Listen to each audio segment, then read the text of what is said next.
आदित्य नगर, आनंद नगर, राजस्व नगर, कोटणीस नगर आणि आसरा चौक या सर्व शाखा मिळून आजचा हा तिळगुळ समारंभाचा कार्यक्रम आयोजित केलेला आहे। आलेल्या मान्यवरांचं मी सहर्ष स्वागत करते आणि विनंती करते की आजच्या प्रमुख वक्त्या, प्रमुख पाहुणे डॉक्टर मनीषा पाटील मॅडम यांना मी मंचावर येण्यासाठी आमंत्रित करते। त्यानंतर आपल्या दुसऱ्या प्रमुख पाहुण्या सौ वैशाली कबाडे मॅडम, त्याच्या संचालक शोभा मोरे, तमसो महाज्योतिर्गमय तमाकडून तेजाकडे नेणाऱ्या दीपत्काराला, प्रकाशाच्या या धारकाला, तेजोमय चैतन्याला आमचा नमस्कार असो।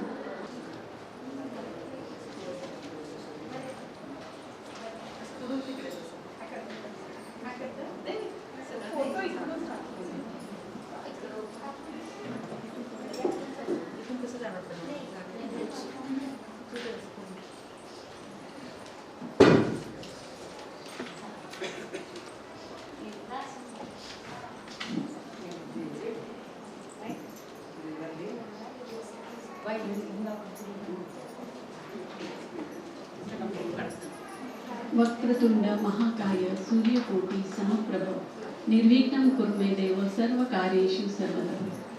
कार्यक्रमाची सुरुवात आपण करत आहोत दीप प्रज्वलन। एकदा जोरदार टाळ्या होऊन जाऊ दे।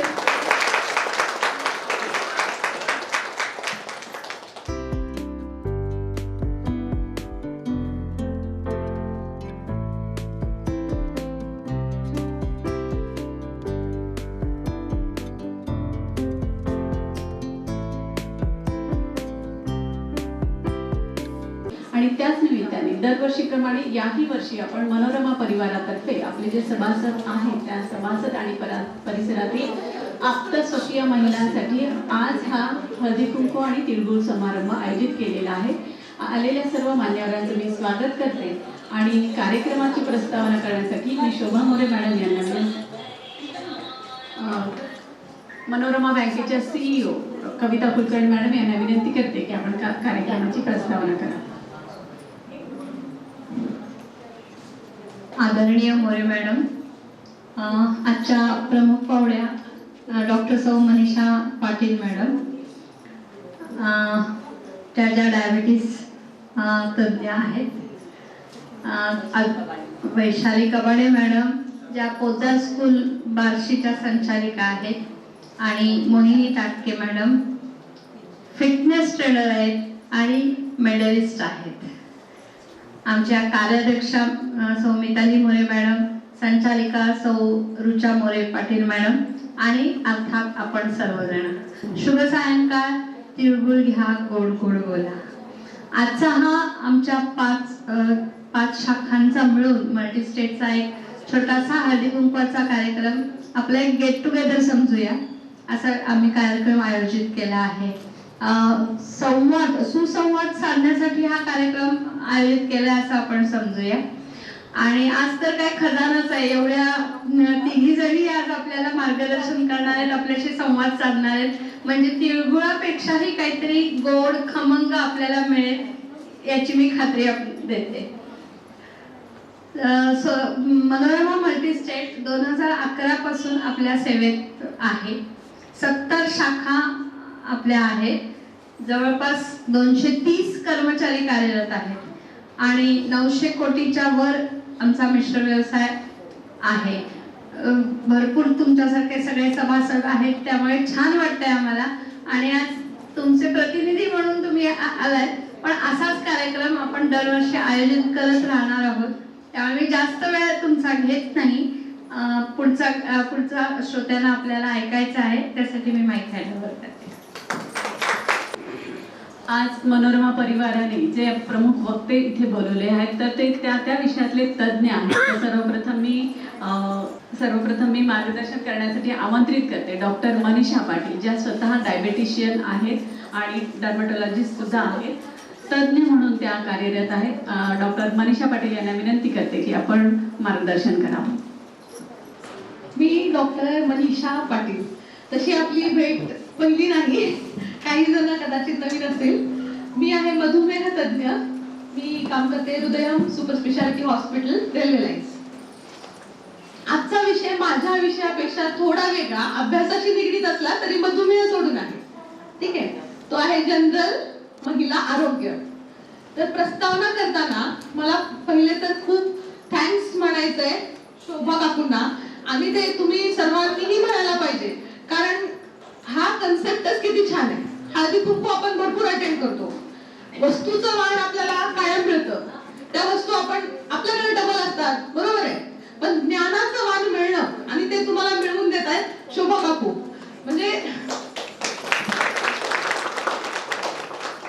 हे एवढी धडपड सगळ्यांसाठी.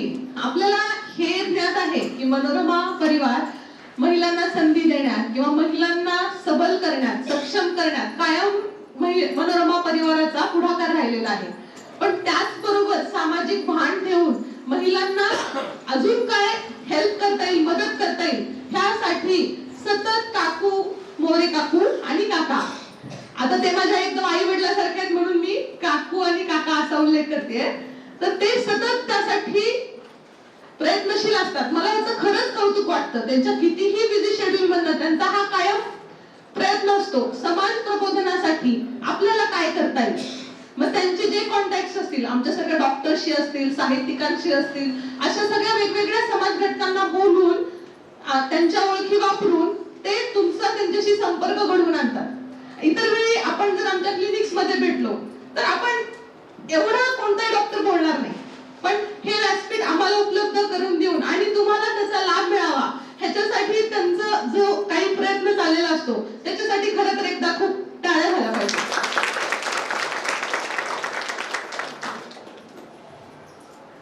तर आजचा विषय आहे महिला आरोग्य, बरोबर. आपण हे भाषण सारखं, स्पीच सारखं न ठेवता थोडं संवाद पद्धतीने घेऊया, कारण मी काय अशी म्हणजे मंजू होई खिलाडी नाहीये भाषण देणार. मी पण आपली सगळ्या डॉक्टरांसाठी प्रॅक्टिस करते, त्यामुळे आपण प्रश्न उत्तर थोडंफार असं ह्याचं स्वरूप ठेवूया. आता एकंदरीत मला जे दिसतंय तर इथं महिला वर्ग साधारण 20 ते 60 मधला दिसतोय, बरोबर. 20 ते 60. 60च्या पुढे कुणी आहे का? आहे? अरे वा, 60 वाटतच नाहीये. 60 वाटतच नाहीये ना तुम्ही. हो बापरे, फिटनेस चेक पडणे घ्यायला पाहिजे म्हणजे. ठीक आहे, 20 ते 70 वयोगट इथं साधारण आहे. म्हणून विचारण्याचं आणि संबोधित करण्याचं कारण हे की महिला ह्याची सुरुवात कुठून होते, तर स्त्री म्हणजे एकदम स्त्री, चाइल्ड, छोटस मुलगी ते मग मरेपर्यंतचा प्रवास, हे महिला वर्ग झाला. आणि मग त्या वयानुसार प्रत्येक वयाच्या आरोग्याच्या प्रॉब्लेम्स म्हणा किंवा त्याचे कन्सर्न्स, त्याच्या गरजा ह्या वेगळ्या आहेत. मग आता आपल्या समोर जो वर्ग आहे त्या वर्गाला संबोधित करून आपण बोलूया.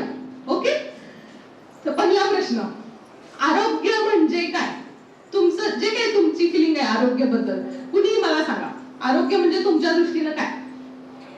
निरोगी राहणे, शरीर आणि मन दोन्ही दृष्टीने निरोगी आहे, त्याला आरोग्य असं मला वाटतं. छान.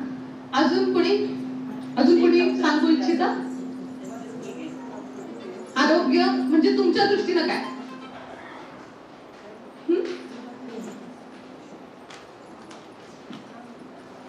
जनरल समज काय असतो, मला कुठला आजार नाही म्हणजे माझं आरोग्य चांगलं आहे. पण त्यांनी खूप छान उत्तर दिलं. आरोग्य म्हणजे समतोल आहे, शारीरिक, मानसिक आणि सामाजिक. ठीक आहे. आता हे सामाजिक काय, मानसिक तर माहिती आहे, आपला मूड चांगला असलं पाहिजे, फ्रेश वाटलं पाहिजे. फिजिकल तर माहितीच आहे की फिटनेस असलं पाहिजे वगैरे वगैरे. ठीक आहे. सामाजिक म्हणजे काय? हो हो बरोबर आहे, व्याख्यान ऐकायला ना आणि व्याख्यानात वेल बिहेव करणं, बरोबर आहे. ऐकायची ती कॅपॅसिटी लागायला पण आपण निरोगी पाहिजे, नाहीतर मग काय लावलंय, डोकं दुखायला लागलंय माझं, या मॅडम काय सांगतायत असं वाटण्यात पण मग प्रॉब्लेम आहे, मग हेल्थ मध्ये प्रॉब्लेम आहे. ठीक आहे. तर मग आरोग्य हा फक्त शारीरिक कन्सेप्ट नाहीये, शारीरिक आहे, मानसिक आहे आणि सामाजिक आहे. समाजात आपण वेल बिहेव तेव्हाच करू शकतो, तेव्हाच चार चौघात आपण सामंजस्याने वागू शकतो जेव्हा आपला मेंटल आणि फिजिकल फिटनेस चांगला असतो, बरोबर. मग एक तुमच्या लक्षात आले का, आपण जे म्हणतो 21वे शतक हे महिलांचं आहे, बरोबर. 21वे शतक महिलांचं आहे. ह्याची सुरुवात खूप आधी 19व्या शतकापासून झाली. 18व्या पर्यंत महिला अशा दाबून ठेवलेल्या होत्या. मग 19व्या शतकात थोडं थोडं त्यांना प्रोत्साहन देत त्यांच्या राईट्स साठी, अधिकारासाठी चळवळी होत होत होत सगळं काही असं झालं. आज आपण पुरुषांच्या खांद्याला खांदा लावून उभे आहोत, इंडिपेंडंट झालो आहोत, पैसा कमवतो आहोत, त्यामुळे आपल्याला सेल्फ रिस्पेक्ट आला, अमका तमका वगैरे वगैरे, एकटं जगण्याची पावर आली, हे सगळं ठीक आहे. पण ह्या बरोबर एक गोष्ट मात्र सुधारली नाही. आरोग्याकडे लक्ष देण्याची प्रायोरिटी अजूनही महिलांमध्ये जेवढी दिसावी तेवढी दिसून येत नाही. आजही आपलं आरोग्य एकतर घरात दुसऱ्याला लक्ष द्यायचं म्हणून असेल, किंवा मग त्याचा तेवढा सिरियसनेस आपल्यात तो आधीपासून रुजवला जातच नाही म्हणून असेल. पण आपण आपलं आरोग्य खूप दुर्लक्ष करतो, बरोबर. ह्याच्यामध्ये कोण कोण असे आहेत जे इयरली स्वतःचं हेल्थ चेकअप करतात? प्लीज हात वर करा. डॉक्टरकडच्या ऑब्विसली करा. ओके, अजून कोण आहे असं जे इयरली स्वतःचं हेल्थ चेकअप करतात? कोण आहे असं? Good, very good. इयरली आपण असं हेल्थ चेकअप करतो. मग आपण इयरली हेल्थ चेकअप करताना हे म्हणजे कोणत्या विचाराने करता तुम्ही? जे इयरलीचे हेल्थ चेकअप करता म्हणजे डॉक्टरांनी सांगितलं म्हणून करताय? स्वतःला स्वस्थ ठेवण्यासाठी. बर, हेल्थ चेकअप शिवाय तुम्ही इतर गोष्टी काय करता स्वतःला स्वस्थ ठेवण्यासाठी? छान, खूप छान, खूप छान. स्वतः करता, व्हेरी गुड. हा, सॉरी. आता आपण बघतोय इथं साधारण 60 महिला असतील, त्यापैकी 2 ते 3 जण मला असं म्हटले की मी रेग्युलरली माझं हेल्थ चेकअप करते, हे करते किंवा काहीतरी करते फिजिकल ऍक्टिव्हिटी, बरोबर. ह्याच्यातनं तुम्ही प्रमाण समजू शकता, बरोबर आहे, की महिलांच्या आरोग्याचे प्रश्न इतके का वाढले आहेत, बरोबर आहे. आणि असं नाही की हे महिला आळशी आहेत म्हणून करत नाहीयेत, त्यांना त्याचा अवेअरनेसच नाहीये की आपण हे केलं तर काय होईल, कुठल्या गोष्टी आपल्याला टाळता येतील, किंवा हे नाही केलं तर काय होईल, ह्याचा अवेअरनेस नाहीये. ह्याचा अवेअरनेस येणं खूप गरजेचं आहे. त्यासाठी आपल्याला पहिल्यांदा मी महत्वाची आहे आणि स्वतःचं स्वतःवर प्रेम तेवढं करणं की मला माझं हे जे शरीर मिळालंय, प्रत्येकाला एक निरोगी शरीर मिळणं. आता देवाने तर आपल्याला निरोगी पाठवलं होतं, आपण आपल्या काही गोष्टींनी त्याला वेगवेगळे आजार लावून घेते, बरोबर. तर हे निरोगी ठेवणं आणि असंच मला मरेपर्यंत, शक्यतो मरेपर्यंत असंच राहता येणं, ही जबाबदारी माझी आहे. आणि माझं माझ्या शरीरावरही तेवढंच प्रेम आहे जेवढं मी माझ्या घरातल्यांवर करते, ही जाणीव महिलांमध्ये होणं आधी खूप गरजेचं आहे, बरोबर. मग स्वतःला प्रायोरिटी द्यायला सुरू करणार. हा, तसं करणार असेल तसा संकल्प आपण आधी करूया, मग आपण महिलांच्या प्रॉब्लेम कडे जाऊया, ठीक आहे. मग तो अवेअरनेस करण्यासाठीच आजचा हा घाट की महिला आरोग्यात मग तुम्हाला काय काय बघायला पाहिजे, बरोबर. आता आधीच्या काळच्या ज्या महिला होत्या त्यांच्यामध्ये एवढे हेल्थ प्रॉब्लेम नव्हते, बरोबर. म्हणून आपलं काय झालं, त्यांच्यातलं आपण फक्त काय त्यांना घरात बसवतात, त्यांना शिक्षण देत नाही, त्या गोष्टी आपण सुधारल्या. पण त्यासोबत दुसरे प्रॉब्लेम काय आले, दुसरे कॉन्सिक्वेन्सेस काय आले. आपल्या शारीरिक हालचाली कमी झाल्या, आपल्याला घरचं काम करायला तेवढा वेळ मिळत नाही, आपण मशीन ओरिएंटेड झालो, सगळ्या ज्या गोष्टी मशीन कडनं होतात किंवा काही मेड्स कडनं होतात त्या गोष्टी त्यांच्यावर टाकायला लागलो, शारीरिक श्रम आपले कमी झाले, ठीक आहे. आणि दुसरं काय झालं, स्ट्रेसफुल वर्क वाढत गेलं. बाहेर आपण पडतो, आपलं वर्क स्ट्रेसफुल होत गेलं. बाकी दुसरं जे आहे एन्व्हायरमेंटल पोल्युशन असेल किंवा जे आपण खात होतो, बरोबर आहे, आपला जे आहार होता तो जसा सेंद्रिय होता, चांगला होता, त्या प्रतीचा आज राहिलेला नाहीये. त्यामुळे त्या रिलेटेड होणारे आजार असतील, त्या रिलेटेड होणारे प्रॉब्लेम असतील, ह्याची अशी वाढ होत गेली. मग आता हे सगळं बाजूचं तर आपण नाही बदलू शकत. आता आपण आपली झालेली प्रगती तर काय मागे जाऊन सगळं नाही बदलू शकत की मी आता सगळंच काढेन, मग मी स्वतः सगळं करेन, असं आपण सगळं नाही करू शकत. पण ज्या गोष्टी आपण करू शकतो त्या गोष्टींचा विचार करणं आणि त्या गोष्टीबद्दल माहिती करून घेणं, तेवढंच अपडेटेड राहणं की नवीन काय गोष्टी येत आहेत आणि तशी आपली काळजी घेणं हे गरजेचं आहे, ठीक आहे. मग आता 20 ते 60 किंवा 70 हा जर वयोगट धरला तर ह्यात 2 टप्पे येतात. 20च्या आधीच्या मुली म्हणजे लग्नाच्या आधीच्या धरा आपण तरुण मुली, त्यांचे प्रॉब्लेम्स वेगळे, ते आता आपण इथं नको डिस्कस करायला. पण 20 पासून म्हणजे 20 ते 50 आणि 50 ते 70 किंवा 50 ते अबव असे 2 ग्रुप आपण करू. तर 20 ते 50 हा जो प्रजननाचा काळ किंवा रिप्रोडक्टिव्ह एज ऑफ वुमेन म्हणतो, त्या काळातले प्रॉब्लेम ह्या काळातल्या ज्या स्त्रिया आहेत त्यांच्यात सगळ्यात जास्त कॉमनली जर कुठली हेल्थ कंडिशन दिसून येत असेल तर ती आहे ॲनिमिया, रक्ताची कमतरता, रक्तक्षय. बरोबर. इथं किती जण असे आहेत ज्यांचा HB 12 आहे? खरं खरं ऑनेस्टली 12 HB वाले प्लीज हात वर करा. 12 आहे? खूप छान. अजून 13 आहे. वा वा, डिस्टिंक्शन, मस्त, टॉपर. मॅडमसाठी टाळ्या झाल्या पाहिजे, कारण की हा HB, असा HB, असा तो टेम्पररी काहीतरी देऊन वगैरे करता येत नाही. तुमचं लाईफस्टाईल खूप छान पाहिजे जेव्हा तुमचं ह्या रेंज मध्ये HB आहे. ठीक आहे. मग आपण जे आहेत आता माझ्या सगळं माझाही काही 11 आहे. मी पण मी असं नाही की मी तुम्हाला सांगते म्हणजे मला ह्याची गरज नाही, मलाही गरज आहे, मी त्याचे प्रयत्न करते. ठीक आहे. तर हे जे प्रॉब्लेम आहेत HBचे, जेव्हा HB कमी होतो आपल्याला वाटतं काय साधे रक्त तर कमी, आपण खाऊ काय ते गुळाचे लाडू खाऊ, शेंगाचे लाडू खाऊ, होऊन जाईल म्हणून आपण दुर्लक्ष करतो. वर्षानुवर्ष जेव्हा तुमचा HB आता कमी राहतो तर त्याचे परिणाम तुमच्या बाकी मूड किंवा एनर्जी किंवा तुमचा स्टॅमिना ह्या सगळ्या गोष्टीवर होतातच. त्यामुळे वर्किंग कॅपॅसिटी ह्या गोष्टीवर तर होतातच, पण ह्याचा लॉंग टर्म मध्ये हृदयावर सुद्धा परिणाम होतो अशा स्टडीज वरती येत आहेत. त्यामुळे ही गोष्ट सुद्धा दुर्लक्ष करण्यासारखी नाही, अजिबात नाही. ठीक आहे. कारण की हे खूप कॉमन वाटतात. अच्छा तुझा पण एवढाच आहे, माझा पण एवढाच आहे, असा मजेचा विषय असतो सगळ्यांसाठी. माझा पण काही विशेष नाही, माझा याचाच राहतो, पण मला काही नाही, मी एकदम मस्त असते, मला काही चक्कर वगैरे येत नाही. मला काय अशी 5 HBची पण लोक आहेत ज्यांना चक्कर येत नाही, कारण त्यांची बॉडी, आपली बॉडी निसर्गात एवढी पॉवरफुल आहे की ती त्या सिच्युएशनला अडॉप्ट होत राहते. म्हणून ती हळूहळू त्याला अडॉप्ट होते. तुम्हाला ती तशी सिम्पटम दाखवत नाही, पण ही गोष्ट चांगली नाहीये लॉंग टर्म मध्ये. जेव्हा तुम्हाला आयुष्यभराचा विचार करायचा आहे तेव्हा ही गोष्ट चांगली नाहीये. त्यामुळे काय होतं, आपल्याला जर सिम्पटम नाही दिसले तर आपण चेकअपच नाही करत, आपल्याला कळतच नाही. आता हे जे रिप्रोडक्टिव्ह एज आहे ह्यामध्ये ही शक्यता काय जास्त होते, म्हणजे एक साहजिक गोष्ट आहे की महिन्याला आपल्याला रक्तस्राव होतो. बरोबर आहे. तो एक विषय झाला. आहारचा विषय झाला. दुसरे काही आहारातून आपल्या लोहाची कमतरता आहे, B12ची कमतरता आहे, आहार आपला पोषक नाहीये, ह्या सगळ्या गोष्टी आल्या. परत दुसरे बरेच प्रॉब्लेम असतात. क्रोनिक डिसीज कुठला असेल, किडनीचा आजार असेल किंवा पोटाचे काही आजार असतील, त्यामध्ये सुद्धा अशा गोष्टी होऊ शकतात. पण जी गोष्ट खूप सिम्पली शक्य आहे की आपल्या रक्तात HB किती आहे हे बघणं आपल्याला एका टेस्टने शक्य आहे. अतिशय स्वस्तात 100-150 रुपयामध्ये होणारी टेस्ट असते CBC म्हणून. ते जरी आपण आपलं केलं 6 महिन्यात, वर्षात कधी केलं तर ते आपल्याला कळून जातं, आपल्याला त्याचं करेक्शन घेता येतं. बरोबर. त्यामुळे आपल्याला हेल्थ चेकअप करणं अतिशय महत्त्वाचं आहे.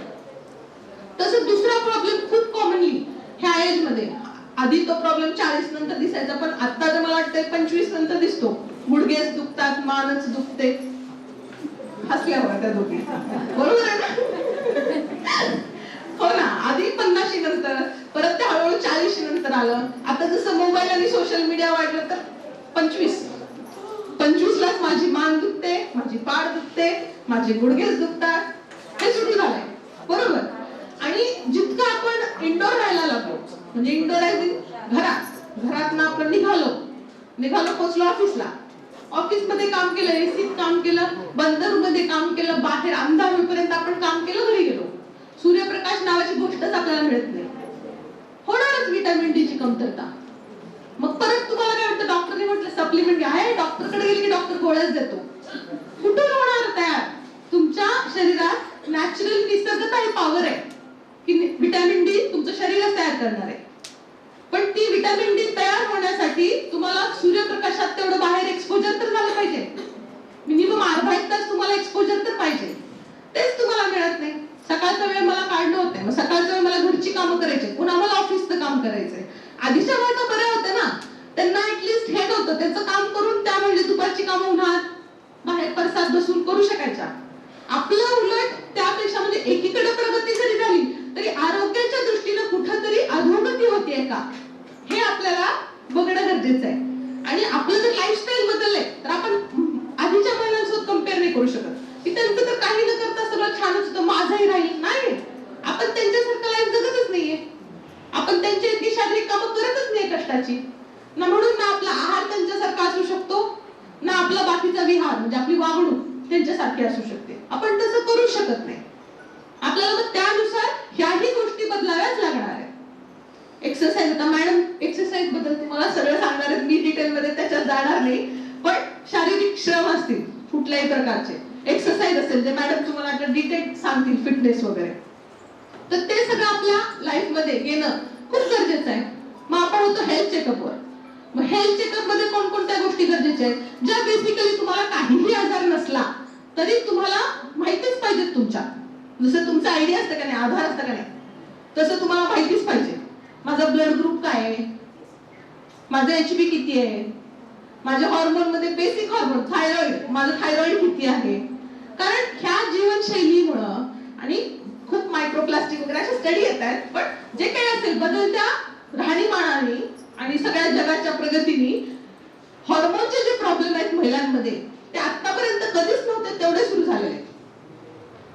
आता एकदम म्हणजे वयात आलेली मुलगी आली की आहारामुळे वजन वाढलेलं असतं, अशा सडपातळ मुली बघायची सवय तर डॉक्टरांची गेलेलीच आहे. हो, गेलेलीच आहे. 16 त्यांचे पिरियड्स आले की 1-1.5 वर्षात असं वेट गेन करून बसलेले असतात. कारण जंक खाण्यावर कंट्रोल नाही, स्क्रीन टाइम आहे, त्यांना अजून त्याचं ज्ञान नाही की ह्याचे लॉंग टर्म आपल्यावर परिणाम काय होणार आहे, ह्याचं त्यांना ज्ञान नाही. म्हणून आपण जर त्यांच्या आई असाल तर आपल्याला आधी माहित पाहिजे की ह्यांचं दुर्गामी परिणाम किती वाईट होणार आहेत आपल्या मुलींवर. असं नाहीये की हिला झालाय PCOD, मी गेले डॉक्टरांकडे, दिले आपलं काहीतरी ट्रीटमेंट, आम्ही मेटफॉर्मिन वगैरे देतो, दिली ट्रीटमेंट, झालं कव्हर, ते तिथे थांबत नाही. असं तुम्ही किती आयुष्यभर घेणार का? नाही होणार. त्यामुळे सगळ्यात बेसिक जे आहे ते तुम्ही इकडे health checkup side by side चालेल, पण ह्या सगळ्या गोष्टींमुळे फिरून जर कुठे येतं, भले तो डायबिटीज असू दे, भले तो ब्लड प्रेशर असू दे, एनिमिया असू दे, किंवा हाडांचे आजार असू दे, कुठलेही आजार असू दे, ह्या सगळ्यांचं बेसिक कुठे येतं तर ते तुमच्या लाईफस्टाईलवर येतं. बरोबर आहे, ते जीवनशैलीवर येतं.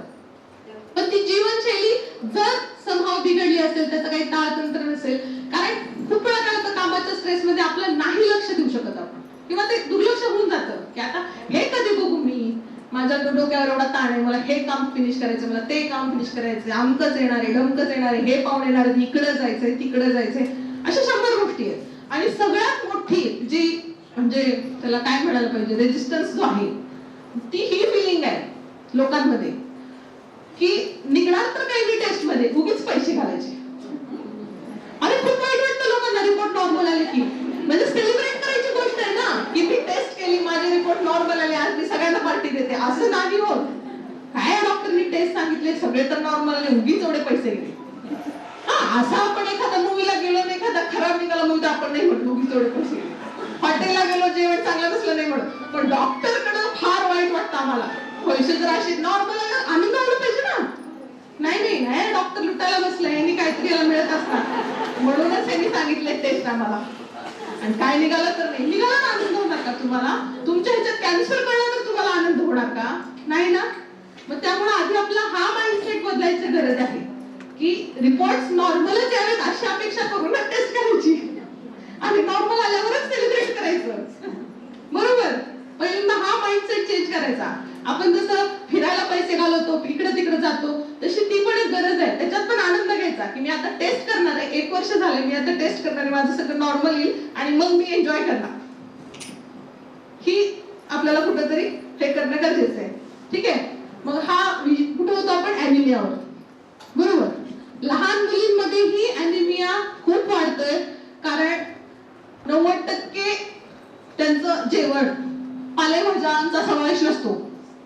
पालेभाज्यांचा आता थोडंफार काही क्रेज असेल तर थोडं 25 नंतर खायला सुरू करतो आपण, पण आधी मुलं खात नाहीत म्हणून आपणही त्यांच्या फार मागं लागत नाही. आता स्ट्रिक्ट आईचा पण काळ गेला, आमच्या आया फार स्ट्रिक्ट होत्या, जेवणच मिळायचं नाही खाल्ल्याशिवाय, संपवलं तर ठीक आहे नाही तर बस तशीच, असं होतं.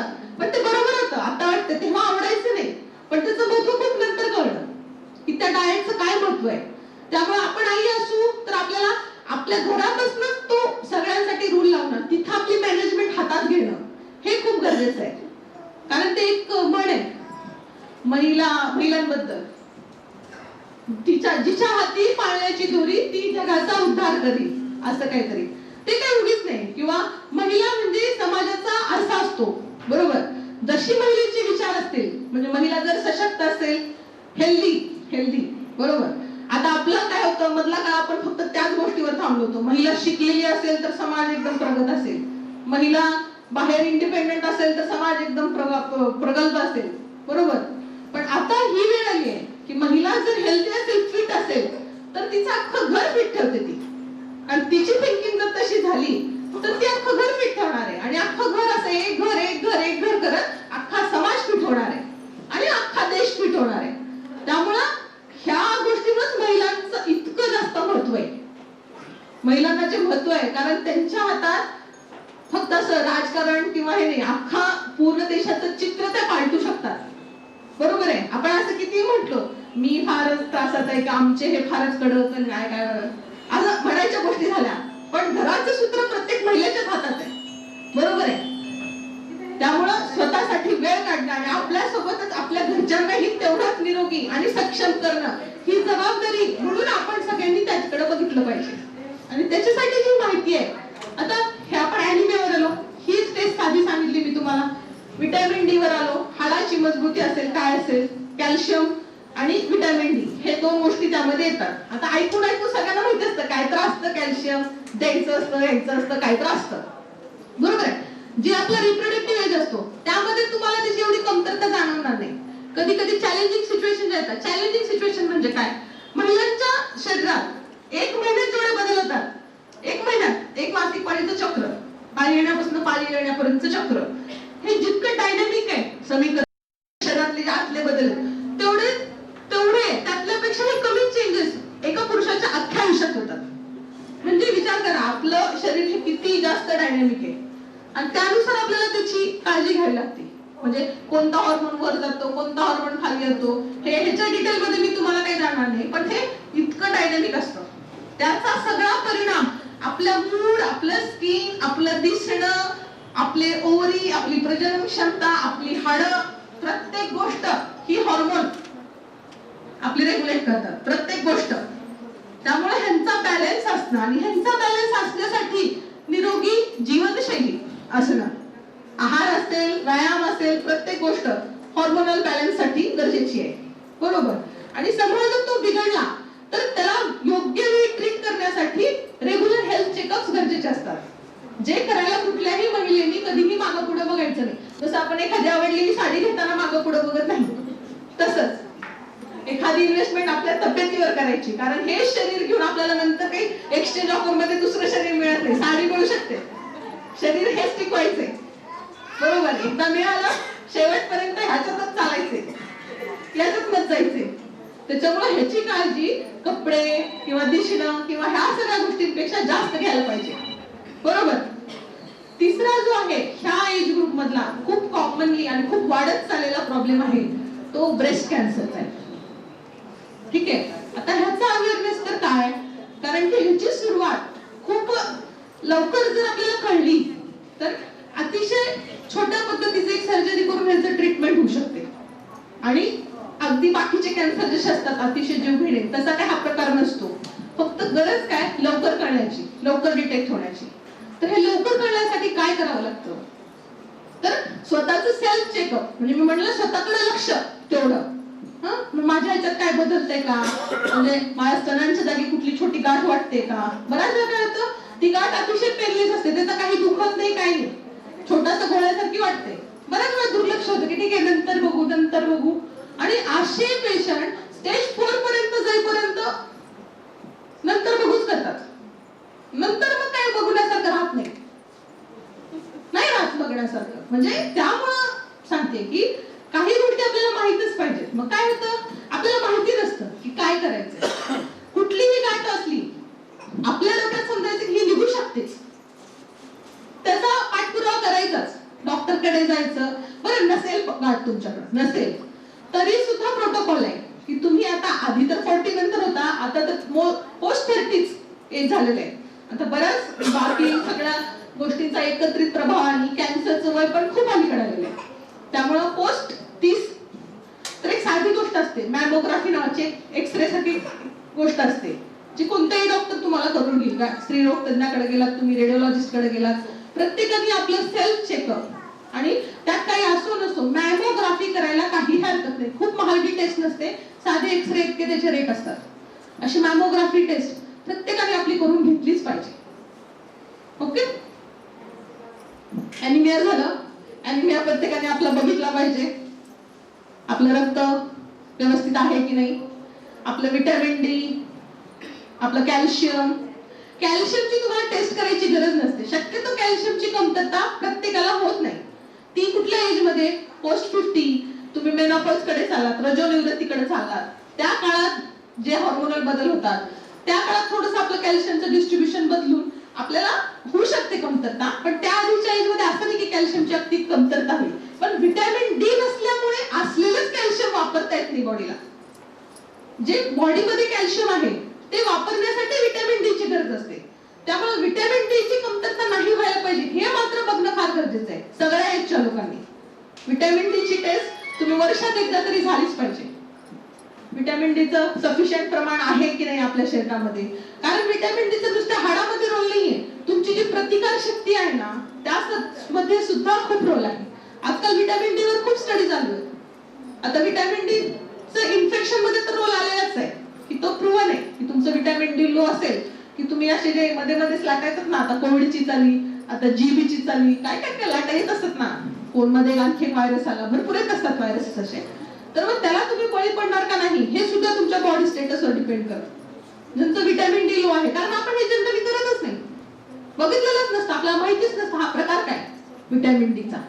त्यामुळं असंच रॅन्डमली उगीच घ्यायचं असतं कॅल्शियम म्हणून घ्यायची गरज नाहीये. कॅल्शियम प्रत्येकाने घ्यायची काहीच गरज नसते. जेव्हा डॉक्टर पर्टिक्युलर काही सिच्युएशन्स मध्ये आपल्याला ऍडवाइस करतात की तुम्हाला लागेल, प्रेग्नन्सीत वगैरे काही जणांना ऍडवाइस केलं जातं, किंवा 60च्या आसपास काही जणांना फ्रॅक्चर्स वगैरे प्रिव्हेंट करण्यासाठी ऍडवाइस केलं जातं, किंवा हाडाचा कुठला प्रॉब्लेम झालेला असेल तर तेव्हा ते हिलिंग साठी वगैरे ऍडवाइस केलं जातं. पण अदरवाईज तुम्ही जरी घेतला आणि तुमच्या बॉडीमध्ये व्हिटॅमिन डीच कमी आहे तर ते घेतलेलं सुद्धा किडनी वाटे, लघवी वाटे निघून जातं, त्याचा वापरच होत नाही. त्यामुळे कॅल्शियम पेक्षा जरुरी काय तर व्हिटॅमिन डी ही चाचणी प्रत्येकाची झाली पाहिजे. तुमची 30-40, जर तुमच्या घरात डायबिटीसचा पेशंट आहे, 30 क्रॉस व्हायला लागली की तुम्हाला तुमचं शुगर वर्षाला एकदा चेक करून बघितलंच पाहिजे. 30, 40 नाही. जर नसेल तुमच्या घरात तर ठीक आहे, 40 नंतर तुम्ही करू शकता. पण शुगरची तुमची वार्षिक तपासणी झालीच पाहिजे की आपली ब्लड शुगर काय, आपलं किडनीचं स्टेटस काय, म्हणजे अॅन्युअल हेल्थ चेकअप असा एक हे येतो, बरोबर. आता लॅबवाले बऱ्याच वेळा काय करतात, जे बाहेरचे प्रायव्हेट लॅबवाले असतात तर जास्त की अॅन्युअल हेल्थ चेकअप ह्याच्यावर हे फ्री म्हणून हे म्हणून इतक्या साऱ्या टेस्ट करायच्या, बरोबर आहे, जरुरी नाहीये. तुम्ही तुमचा एक कोणताही डॉक्टर पकडा, असतोच आपला त्याच्यावर विश्वास आहे, बरोबर आहे, असा एक डॉक्टर पकडा आपला आणि ठीक आहे मला सांगा अॅन्युअली काय काय बघणं गरजेचं आहे. हे मी जे सांगते ते प्रत्येक डॉक्टर तुम्हाला सांगेल. हेच म्हणते ना मी, जेव्हा आम्ही क्लिनिक मध्ये बोलतो आम्ही एवढं एक्सप्लेन नाही करू शकत तुम्हाला, आम्हाला वेळेची कमतरता असते, बरोबर. इथं मी जे हे एक्सप्लेन करून सांगते की तुमच्या डोक्यात नाही गेलं पाहिजे की ह्याचं इम्पॉर्टन्स काय, का गरज आहे. आता बऱ्याच जणांना असं वाटतं की अॅन्युअल हेल्थ चेकअप हे तर एक फॅड आहे, उगी ते लॅबवाले आणि डॉक्टर म्हणून काहीतरी आपल्याला लुटायला करतात. असं नाहीये, महिलांसाठी तर अजिबात नाहीये. अशा खूप केसेस आहेत ज्यांचे असे अॅन्युअल हेल्थ चेकअप मुळे खूप मोठे मोठे प्रॉब्लेम आधीच लक्षात आलेले आहेत, बरोबर. होतो आपण कुठे ब्रेस्ट कॅन्सरवर. अजून एक कॉमन प्रॉब्लेम जो आहे, जो रजोनिवृत्तीच्या काळात किंवा त्याही अलीकडे येऊ शकतो, जो पटकन आपला अलर्ट, कॅन्सर म्हणलं की डोकं एकदम अलर्ट होतं ना, बाकी प्रॉब्लेमला आपण एवढं घेत नाही. तर अजून एक कॅन्सर तुम्ही ऐकला असेल, गर्भाशयाचा कॅन्सर, सर्वायकल, गर्भाशयाच्या मुखाचा कॅन्सर, बरोबर आहे.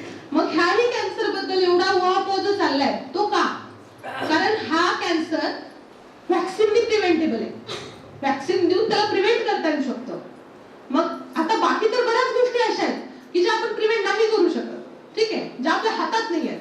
बाकीचे कॅन्सर नाही आहेत आपल्या हातात, बरोबर. ब्रेस्ट कॅन्सर एक असं आहे की आधी तुम्ही डायग्नोज स्वतःचं जर झालं, तुम्हाला चेकअप केलं किंवा तुम्ही रेग्युलरली मॅमोग्राफी करताय, तुम्हाला कळालं, लवकर इलाज झाला, बरोबर. पण हा कॅन्सर जो आहे गर्भाशयाच्या मुखाचा, ज्याला आपण सर्वायकल कॅन्सर म्हणतो, हा कॅन्सर तर आधी व्हॅक्सिन देऊन प्रिव्हेंट सुद्धा करता येऊ शकतो. एक HPV नावाचा व्हायरस असतो, ह्युमन पॅपिलोमा व्हायरस. हा जो व्हायरस आहे 90% कॅन्सर जे आहेत गर्भाशयाच्या मुखाचे ते ह्या व्हायरसशी असोसिएटेड सापडलेले आहेत.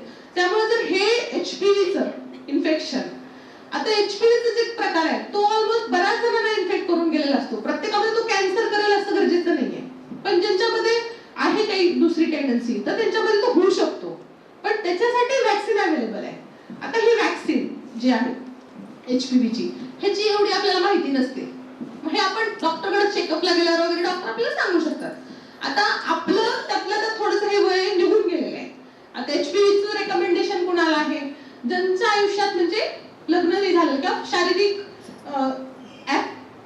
काय म्हणतात संभोग ऍक्टिव्हिटी वगैरे सुरू नाही झाल्या अशा लहान मुलींमध्ये आपण जर दिल्या तर त्यांचा चांगला रिझल्ट आहे. त्यामुळे आपल्या जर मुली लहान आहेत 9 ते 15 वया गटातल्या आहेत तर त्यांना ही कंपल्सरी वॅक्सिन दिलीच गेली पाहिजे.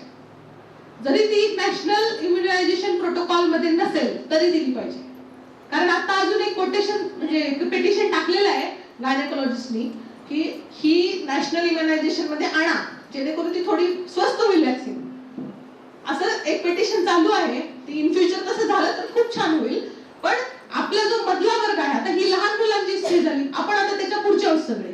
तर आपल्यासाठी काय, आपल्यासाठी पण एक ऑप्शन आहे की ह्याच HPVचे ज्या मुलींना 2 डोस असतात ते आपल्याला 3 घेऊ शकतो आपण, असं एक ऑप्शन आहे.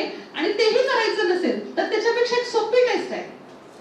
ती काय तर पॅप स्मिअर म्हणून एक टेस्ट असते.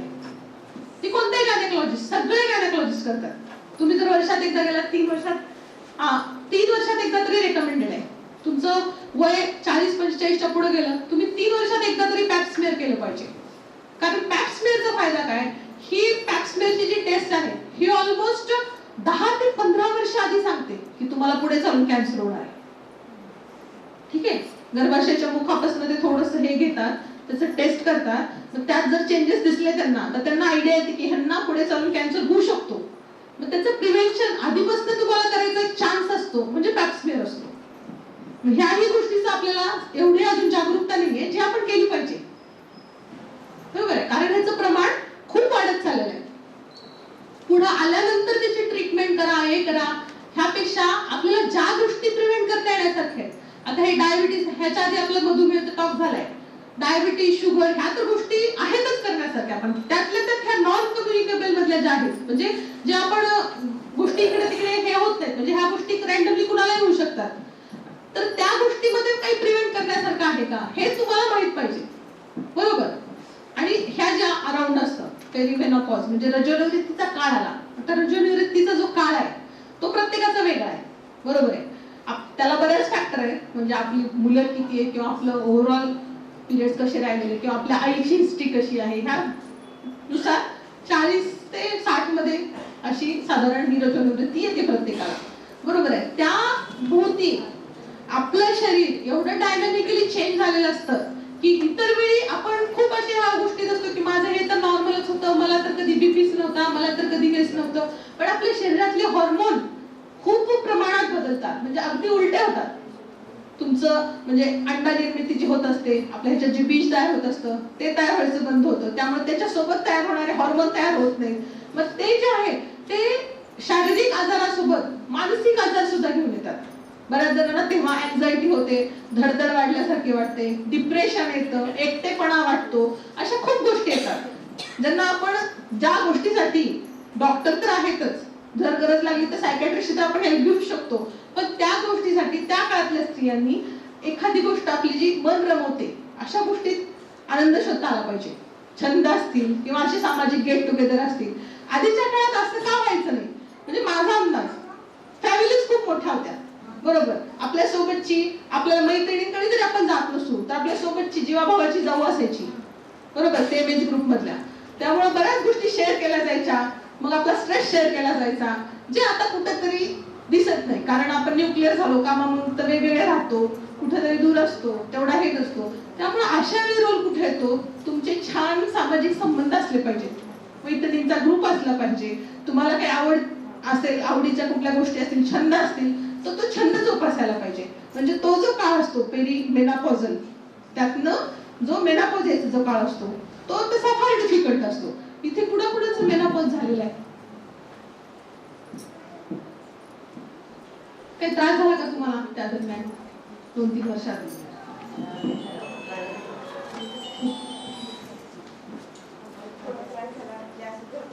आणि काही पण वाटलं की रडायला येतं. हा भीती वाटत होती. हा. आणि कुठली पण गोष्ट खूप इमोशनल. इमोशनल व्हायच्या. बरोबर. तर ह्या ज्या गोष्टी आहेत हे एकदम कॉमन सिम्पटम आहे. खूप घाम गळणे रात्री, दडदड वाटणे, हॉट फ्लॅशेस म्हणतो आपण त्याला, खूप गरम होणे, एसी फॅन सगळं असताना सुद्धा गरम होणे, आणि सगळ्यात तर नैराश्य येण्याची खूप शक्यता असते.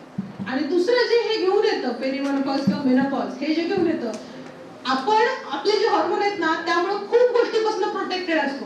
हार्ट अटॅक किंवा हार्ट डिसीज जो असतो तो पुरुषांना आपल्यापेक्षा जास्त शक्यता असते कोणत्या काळात, जोपर्यंत आपण 20 ते 50 मध्ये आहोत. एकदा आपलं रजोनिवृत्ती झालं की आपण बरोबर त्यांच्या तितक्याच रिस्क मध्ये असतो. आपलं शरीर पण पुन्हा त्यांच्यासारखंच. म्हणजे मधला एक काळ आहे तो जर आपण बघितला तो आपल्याला वरदान सारखा आहे. बऱ्याच गोष्टीपासून तो आपल्याला वाचवतो. जे आपल्या शरीरात हॉर्मोन आहेत त्याचे प्रॉब्लेम्स वेगळे आहेत पण त्याचे फायदे पण खूप आहेत. स्ट्रोक असेल म्हणजे मेंदूचा अटॅक असेल किंवा हार्टचे प्रॉब्लेम्स असतील, ह्या गोष्टी त्या एज मध्ये खूप कमी होतात. कारण आपले हे हॉर्मोन जे आहेत ते प्रोटेक्टिव्ह हॉर्मोन आहेत. मग एकदा ही रजोनिवृत्ती झाली, ते हॉर्मोन गेले की मग आपण पुन्हा तेवढ्याच रिस्क मध्ये राहतो. बरोबर. तर हे आपण आपल्याला कुठेतरी समजून घ्यायला पाहिजे. आपण आता इथे प्रत्येक जण वेगळ्या एज ग्रुप मधला आहे, तर ह्यातली कोणती गोष्ट माझ्या एज ग्रुपला लागू होते ते मी काय करायला पाहिजे, आणि कॉमन काय, कॉमन गोष्टी काय, तुम्हाला तुमचं मानसिक आरोग्य सांभाळता आलं पाहिजे. हा, मानसिक आरोग्य सांभाळण्यासाठी काय, तुमचे चांगले रिलेशन जर असतील सगळ्यांशी किंवा काही खास फ्रेंड्स आहेत, तुमचं शेअरिंग असेल, तुम्ही आपले एकलकोंडे नाहीये, काहीतरी तुम्हाला तुमचं फ्रस्ट्रेशन जायला काहीतरी वे आउट आहे, तुमचा छंद आहे, अशा कुठल्याही गोष्टी असतील ते तुम्ही करून आपलं मानसिक आरोग्य सांभाळू शकता. आणि ह्याही नंतर असं नाहीये की मानसिक आरोग्य ऍक्च्युली ही खूपच म्हणजे खूप अशी छोटी संकल्पना सांगते मी. ह्याच्या पलीकडे असं आहे की हे सगळं करणाऱ्यांमध्ये सुद्धा काही आजार येतात. डिप्रेशन येतं किंवा मग तेवढं चांगलं नाही वाटत. तर आजकाल आता एवढी मुवमेंट वाढलेली आहे या गोष्टीची की आपण त्याही दृष्टीने मॉडर्न झालं पाहिजे. सायकॅट्रिस्टची लागेल तिथे हेल्प घ्यायला कधीही माघार घेतली पाहिजे. आपल्याला झोप येत नसेल, आपल्याला निराश वाटतंय, आपल्याला फ्रेश नाही वाटत आहे, ह्या गोष्टीला आपण असे मार्ग उपाय जरी करून बघितले की नाही हे सगळं करून पण मला नाहीच फरक पडत आहे, तर लाजलं नाही पाहिजे. आता तो काळ गेला की सायकॅट्रिस्ट कडे जाणारा वेडाच असतो, हा काळ गेला. बरोबर आहे. आता काउन्सिलर हा जो प्रकार आता आपण बघतो सोशल मीडिया सगळेजण वापरतात. काउन्सिलर्स खूप, काउन्सिलरची जिथे लागेल तिथे न लाजता हेल्प घेतली पाहिजे, त्यात काहीच हे नाही. बरोबर. म्हणजे काहीही करा, साम दाम दंडभेद, आपलं आरोग्य आपली जबाबदारी. बरोबर. नंतर आपलं घर आपली जबाबदारी. पहिला आपण जर फिट असू, मेंटली फिट असू, फिजिकली फिट असू तरच आपण असू. आणि जर आपण घर घर घर काम काम काम करत बसलो, एक दिवशी काहीतरी झालं, अटॅक येऊन कोसळलो, काय नाही, घरचे 3 दिवस शोकतात, 4थ्या दिवशी गोड जेवण करून लागतात कामाला. लागतात का नाही? हो ना. आयुष्यभर बसतील का, बापरे खूप काम करत होती, खूप टेन्शन घेत होती, कधी स्वतःला बघितलं नाही, असं पण आयुष्यभर रडतील का? नाही. 4 दिवस मॅक्स, कुणाकडे असेल 10 दिवस. 10 दिवसाच्या वर कोण काय करतंय, नंतर रेग्युलर त्यांचं सुरू होतं. आता तुम्ही जातच असेल की कोण मारल्यावर वगैरे भेटायला वगैरे, तिथं थोड्या वेळ सुरुवातीला एकदम रडण्याचं, नंतर हास्य गप्पा असतात का? असतात का नाही? खरं सांगायचं, असतात की नाही? कोणीच कंटिन्यू रडू शकत नाही, तो त्यांचा दोष नाही, आपण माणूस आहे. बरोबर आहे. त्यामुळं आपल्याला हे माहित पाहिजे की आपण स्वतःला प्रायोरिटी दिली पाहिजे. मी महत्वाची आहे, माझं माझ्यावर, आधी माझं माझ्यावर प्रेम पाहिजे, मग दुसरा बघू, नंतर दुसरा करेल नाही करेल. आपण एकटे आलो, आपण तरी आधी आपल्यावर प्रेम करू, आपण आपली काळजी घेऊ. आणि आधीचे असे होते मी का असं करू, नाही, आधीच काहीच नाही राहिलं ना, मग आता जे नवीन आले त्यानुसार आपल्याला पण नवीन व्हावं लागेल. बरोबर. मग 20तल्या जे लोक आहेत, कोण पण आहे 20-25 मधलं? ठीक आहे, आहेत काही 20-25 वाले बोर व्हायला लागले, थोडंसं आपण 20-25 वाला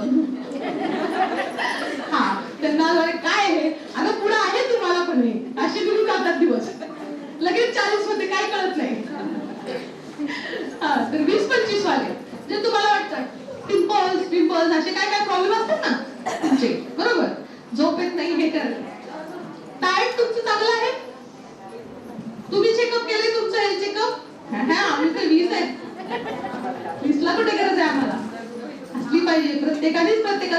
केलं पाहिजे.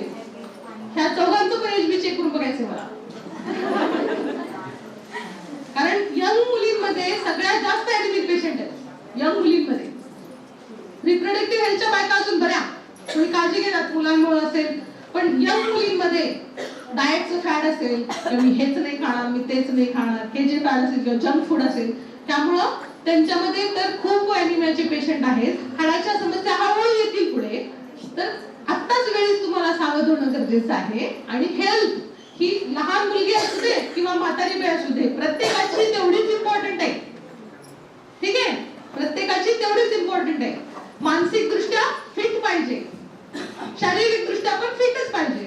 त्यासाठी लागेल ती गोष्ट करायला मी तयार आहे असं आपलं रोज उठल्यावर स्वतःशी वाक्य पाहिजे. व्यायाम करायची गरज आहे, मी तयार आहे. आहार सुधारायची गरज आहे, मी तयार आहे. मला माहिती नाही, मी विचारते, जाते डायटिशियन कडे, घेते डाएट, विचारा 4 प्रश्न, का हे खायचंय, का नाही ते खायचंय, विचारा 4 प्रश्न. जिथे गरज आहे तिथे आपण पैसा खर्च करायला शिकलं पाहिजे. आता काय झालंय, छान चोखवर मेकअपवर आम्ही खर्च करायला तयार आहे. डायटिशियन कडे माझं वजन वाढल्यावर जाईल, वजन कुठे आहे माझं? फक्त जाड व्यक्तीला बारीक करायला डायटिशियन नसतात. हा एक खूपच मोठा भ्रम आहे की डायटिशियन फक्त त्यांनाच लागतो. आणि डायटिशियन पण लागला नसता जर आपण आधीचा आपला आहार कधी विसरलो नसतो ना, की आपल्याला सगळं जेवणात खायचंय असा सर्वांगीण आहार जो आपली पद्धत आहे आधीपासून, आपण आपले रूट सोडले नसते तर आपल्याला डायटिशियनची पण गरज नव्हती. पण ठीक आहे, सुटले असतील काय असेल आपल्याला माहिती नसेल तर माहिती करून घेण्यासाठी ती धडपड पाहिजे. कारण काय, तर आपलं शरीर आपल्याला जपायचंय, बरोबर. आणि असं स्ट्रॉंगली 2 पायावर उभं जायचंय, हो ना. मग आता उद्यापासून कोण कोण स्वतःचं शरीर स्वतःची प्रायोरिटी असं करणार आहे? चालेल, मग नेक्स्ट सेशन आपण जेव्हा होईल तेव्हा हेल्थ चेकअपच करू. असणार 8 मार्च पहिला. येस.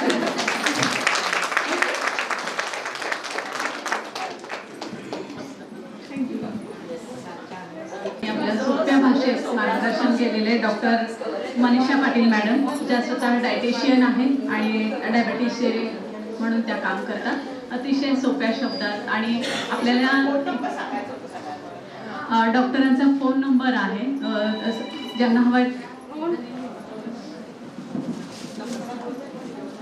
9168802851 9168802851.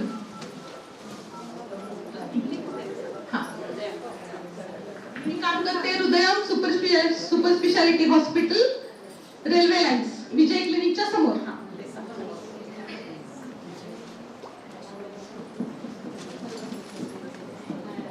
हा नंबर शेअर केला जाईल. ज्यांनी घेतलाय त्यांचं ठीक आहे, पण ज्यांना नाही मिळाला त्यांनी संपर्क साधावा. यानंतर आपल्या आजच्या दुसऱ्या प्रमुख पाहुण्या, ज्या स्वतः एक फिटनेस कोच आहेत, इंटरनॅशनल लेवलवर ज्यांनी ॲरोबिक्स या विषयामध्ये डॉक्टरेट मिळवलेले आहे, अशा मोहिनी तापटे. त्यांच्याबद्दल काय सांगू, सर्वप्रथम तर ती माझी मैत्रीण आहे आणि अतिशय उत्तम अशी वक्ता आहे. तिचं कथाकथन खूप सुंदर असतं. तिने अनेक पारितोषिकं मिळवले आहे. अशा या इंटरनॅशनल स्पोर्ट्स कोच म्हणून काम करतात. फिटनेसच्या बाबतीत आणि ॲरोबिक्सच्या बाबतीत त्या क्लासेस पण घेतात. गांधीनगर येथे असणाऱ्या ऑफिसर्स क्लबमध्ये त्यांची बॅच चालते. लहान मुलांपासून तर अगदी मोठ्या महिलांपर्यंत पण त्या ट्रेनिंग देतात. योगाभ्यास असेल किंवा प्रेग्नन्सीमधला योगा असेल तर त्या पर्सनल कोच पण आहेत. तर अशा या डॉक्टर मोहिनी तापटे यांनी नुकताच gold medicos India star Republic award 2025 हा त्यांना मिळाला. 2025चा इंटरनॅशनल अवॉर्ड मिळवणाऱ्या त्या सोलापुरातील पहिल्या ॲरोबिक्स कोच आहेत. तर त्यांचं मी अभिनंदन करते आणि त्यांना विनंती करते की आमच्या महिलांशी त्यांनी संवाद साधावा.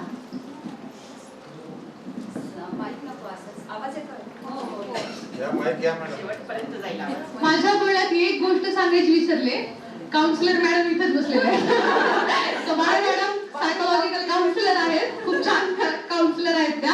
ही गोष्ट मी सांगायची विसरले. तर असे काउन्सिलर असतात, ते काउन्सिलरची काउन्सिलिंग घ्यायला कधीही मागे पुढे बघायचं नाही, लाजायचं अजिबात नाही. एकच लाईफ आहे, लाजायचं कशाला?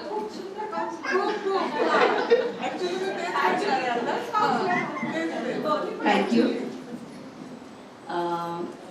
सर्वप्रथम मनोरमा परिवाराचे मी खूप खूप आभार मानते, कारण माझ्या प्रत्येक यशामध्ये त्यांचा खूप मोठा वाटा आहे. कोणी कौतुक करणारा असेल तर भरारी घ्यायलाही तेवढीच मजा येते, आणि माझ्या प्रत्येक यशात मनोरमा परिवाराने माझ्या पाठीवर कौतुकाची थाप दिलेली आहे. आणि आत्ताही 25 तारखेला मला अवॉर्ड डिक्लेअर झाला आणि 26 तारखेला शोभाताईंचा फोन आला की तुमचा आम्ही सत्कार करतोय. सोलापुरातला हा पहिला सत्कार आहे. माझ्या कामाबद्दल मी थोडक्यात माहिती देते. मी इंटरनॅशनल स्पोर्ट्स एरोबिक्स अँड जिम्नॅस्टिक्सची इंटरनॅशनल कोच आणि इंटरनॅशनल जज आहे. मला डॉक्टरेट मिळालेली आहे फिटनेसमध्ये. कोविडच्या काळामध्ये अनेक लोकांमध्ये जवळजवळ 8 लाख लोकांना ऑनलाईन फिटनेस ट्रेनिंग दिलं. त्यासाठी गुगल सर्चमध्ये म्हणजे मला मी डायरेक्ट अप्रोच केलेलं नाही, पण साऊथ वेस्टर्न अमेरिकन युनिव्हर्सिटीने मला त्या कामासाठी डॉक्टरेट दिलेली आहे. एक सामाजिक बांधिलकी आणि आवडीचा टाइमपास म्हणून मी ती ऍक्टिव्हिटी करत होते, आणि अनेक लोक म्हणजे 8 लाखाच्या पेक्षाही जास्त लोक त्या ऍक्टिव्हिटीला माझ्या जॉईन झाले. आणि माझ्या फक्त रोजच्या 45 मिनिटाच्या कामाने मला डॉक्टरेट मिळवून दिलेली आहे. तर यासाठी मी समाजाचे आणि या विश्वाचे आभार मानते. आजचा आपला मला तुमच्यासमोर बोलायला सांगितलेला आहे फिटनेससाठी. डॉक्टर मॅडमनी खूप सगळे कव्हर केलेले आहेत टॉपिक्स जे मी ठरवून आले होते. सो आता मोठं प्रश्नचिन्ह आहे की मी काय बोलू. आणि त्यांनी त्यात एक बोलले की जेवढे पण आता आपले डिसीज होत आहेत, आपल्याला जे आजार पण येत आहेत, ते आजार पण आपल्याला येत आहेत आपल्या लाईफस्टाईलमुळे. आता सगळी कामं बहुतेक आपल्या घरातली उभं राहून आहे. किचनमध्ये ट्रॉल्या आहेत. मी ॲज अ फिटनेस कोच जेव्हा माझ्याकडे एखादी थायरॉइडची पेशंट येते योगासाठी, आधी जाऊन मी सांगते की मला तुमचं किचन बघावं लागेल. मग किचनमध्ये आम्ही काय बघतो, त्यांच्या ट्रॉल्या कशा अरेंज केलेल्या आहेत. म्हणजे मला असं वाटतं की इथून पुढे जेव्हा तुम्ही किचन ट्रॉलीज किंवा किचन डिझाईन करताल तेव्हा जो तुमचा डिझायनर असेल त्याच्याबरोबर एखादा फिटनेस ट्रेनर सुद्धा सोबत असू द्या, की ज्यामुळे परत तुम्हाला अरेंजमेंट बदलावी लागणार नाही. तर सगळं या लेवलला असतं. ही हालचाल आपली बंद झालेली आहे. फळीवरची काढण्याची आपली हालचाल बंद झालेली आहे. सो किचन व्हिजिट केल्यानंतर पहिल्यांदा आम्ही मसाल्याचा डबा, तेलाचा डबा, तुपाची, चहा साखरेचे डबे, मिठाचे डबं, जे काही रोज लागणारे आहेत आपल्याला आणि वारंवार लागणारे आहेत ते या लेवलला सांगतो. अजून थोडंसं तुम्ही टाचा उंच करून काढताल, या लेवलला तुमचे ते डबे गेले पाहिजे. तुमची मानेची आणि खांद्यांची हालचाल झाली पाहिजे, ज्यामुळे तुमच्या इथल्या ज्या थायरॉइडच्या ग्रंथी आहेत त्या रेग्युलर तुमच्या ऍक्टिव्हेट होत राहतील आणि त्यामुळे त्या सुस्त बसणार नाही. जेव्हा तुम्ही ती वस्तू वापरत नाही, ती गोष्ट वापरत नाही, तेव्हा तिला गंज चढतोय. मग तुम्ही ही ऍक्टिव्हिटी जर दिवसातून 4 कप चहा, माझी एक्सरसाइज होतीये, पाहुणे आले, माझी एक्सरसाइज होतीये, त्यातल्या त्यात तुम्ही तुमचा फिटनेस करू शकता. दुसरं मॅडम बोलल्या की हार्मोनल इनबॅलन्स ते कशामुळे होतं, हेच कारण आहे. तर आपण खाली बसत नाहीये आणि शारीरिक हालचाली आपल्या कमी झालेल्या आहेत. पूर्वी धुणं असायचं, भांडे असायचे, अंगण झाडणं असायचं, म्हणजे काय, वारंवार आपण खाली वाकायचो, सरळ व्हायचो. या सगळ्या हालचाली आहेत सूर्यनमस्कारामध्ये. रोज किमान फक्त 12 सूर्यनमस्कार. 12 सूर्यनमस्कारासाठी 6 मिनिटं वेळ लागतो. आणि एवढे जर तुम्ही स्वतःसाठी काढू शकत नसाल ना, काहीच अर्थ नाहीये जगण्याला. मग रोज फक्त 6 ते 10 मिनिट स्वतःसाठी काढायचे, 12 सूर्यनमस्कार करायचे, त्यात ब्रीदिंग टेक्निक प्रॉपर वापरलं गेलं, हार्मोनल इनबॅलन्स कोणाचे कसेही असू दे 3 महिन्यात तुमचे हार्मोनल बॅलन्स होतात. आज माझं वय 53 वर्ष आहे. मला एकदाही चेहऱ्यावर पिंपल्स आलेले नाहीये. एकदाही माझी मेन्सेस 4 दिवस किंवा 8 दिवस मागे पुढे झालेली नाहीये. त्याच्यानंतर मी स्वतः जन्मताच विकलांग आहे आणि त्यातूनही मी जिम्नॅस्टिकची नॅशनल प्लेयर आहे. योगाची नॅशनल प्लेअर आहे. अज्ञानात सुख म्हणतात ते माझ्या बाबतीत झालेलं आहे. आतापर्यंत मी दुसऱ्यांच्या शौर्यगाथा सांगून टाळ्या मिळवायचे किंवा प्रबोधन करायचे. आज मी स्वतःची कथा आपल्यासोबत माझे लाईफचं जे काही झालेलं आहे ते तुमच्यासोबत शेअर करेन. लहानपणी मी टोली होते खूपच. मला डब्बू शिंगदाणा, टमरेल या नावाने सगळे बोलवायचे. डोले आणि एका जागेवर बसले. आई जोपर्यंत काम करतेय तोपर्यंत मी एका जागेवरच बसलेली असायचे. 3 वर्षापर्यंत मी स्वतःचं पाऊल पण उचलू शकत नव्हते, एवढी डोली होते. 10 वर्षांची झाली तेव्हा मला योगाची ओळख झाली. शाळेमध्ये योगा हा विषय होता. त्याच्यातून योगाची आवड निर्माण झाली आणि मग तिथेच हळूहळू 8वी पर्यंत मी स्वतःमध्ये खूप प्रोग्रेस केला. 8वीला आल्यानंतर नॅशनल वगैरे कॉम्पिटिशन्स खेळू लागले आणि तिथून माझा योगाचा ऍक्च्युली प्रवास सुरू झाला. कायमच माझे गुडघे दुखत असायचे, कायमच माझी पाठ आणि कंबर, लोअर बॅक खूप जास्त दुखत असायची. वयाच्या 40व्या वर्षी 7 रस्त्याला एकदा गाडीवरून आम्ही 2 जण पडलो. त्याच्यानंतर MRI केला. MRI केल्यानंतर त्याच्यात असं आढळलेलं आहे की माझे जे 2 मणके आहेत ते एकमेकांना चिकटलेले आहेत.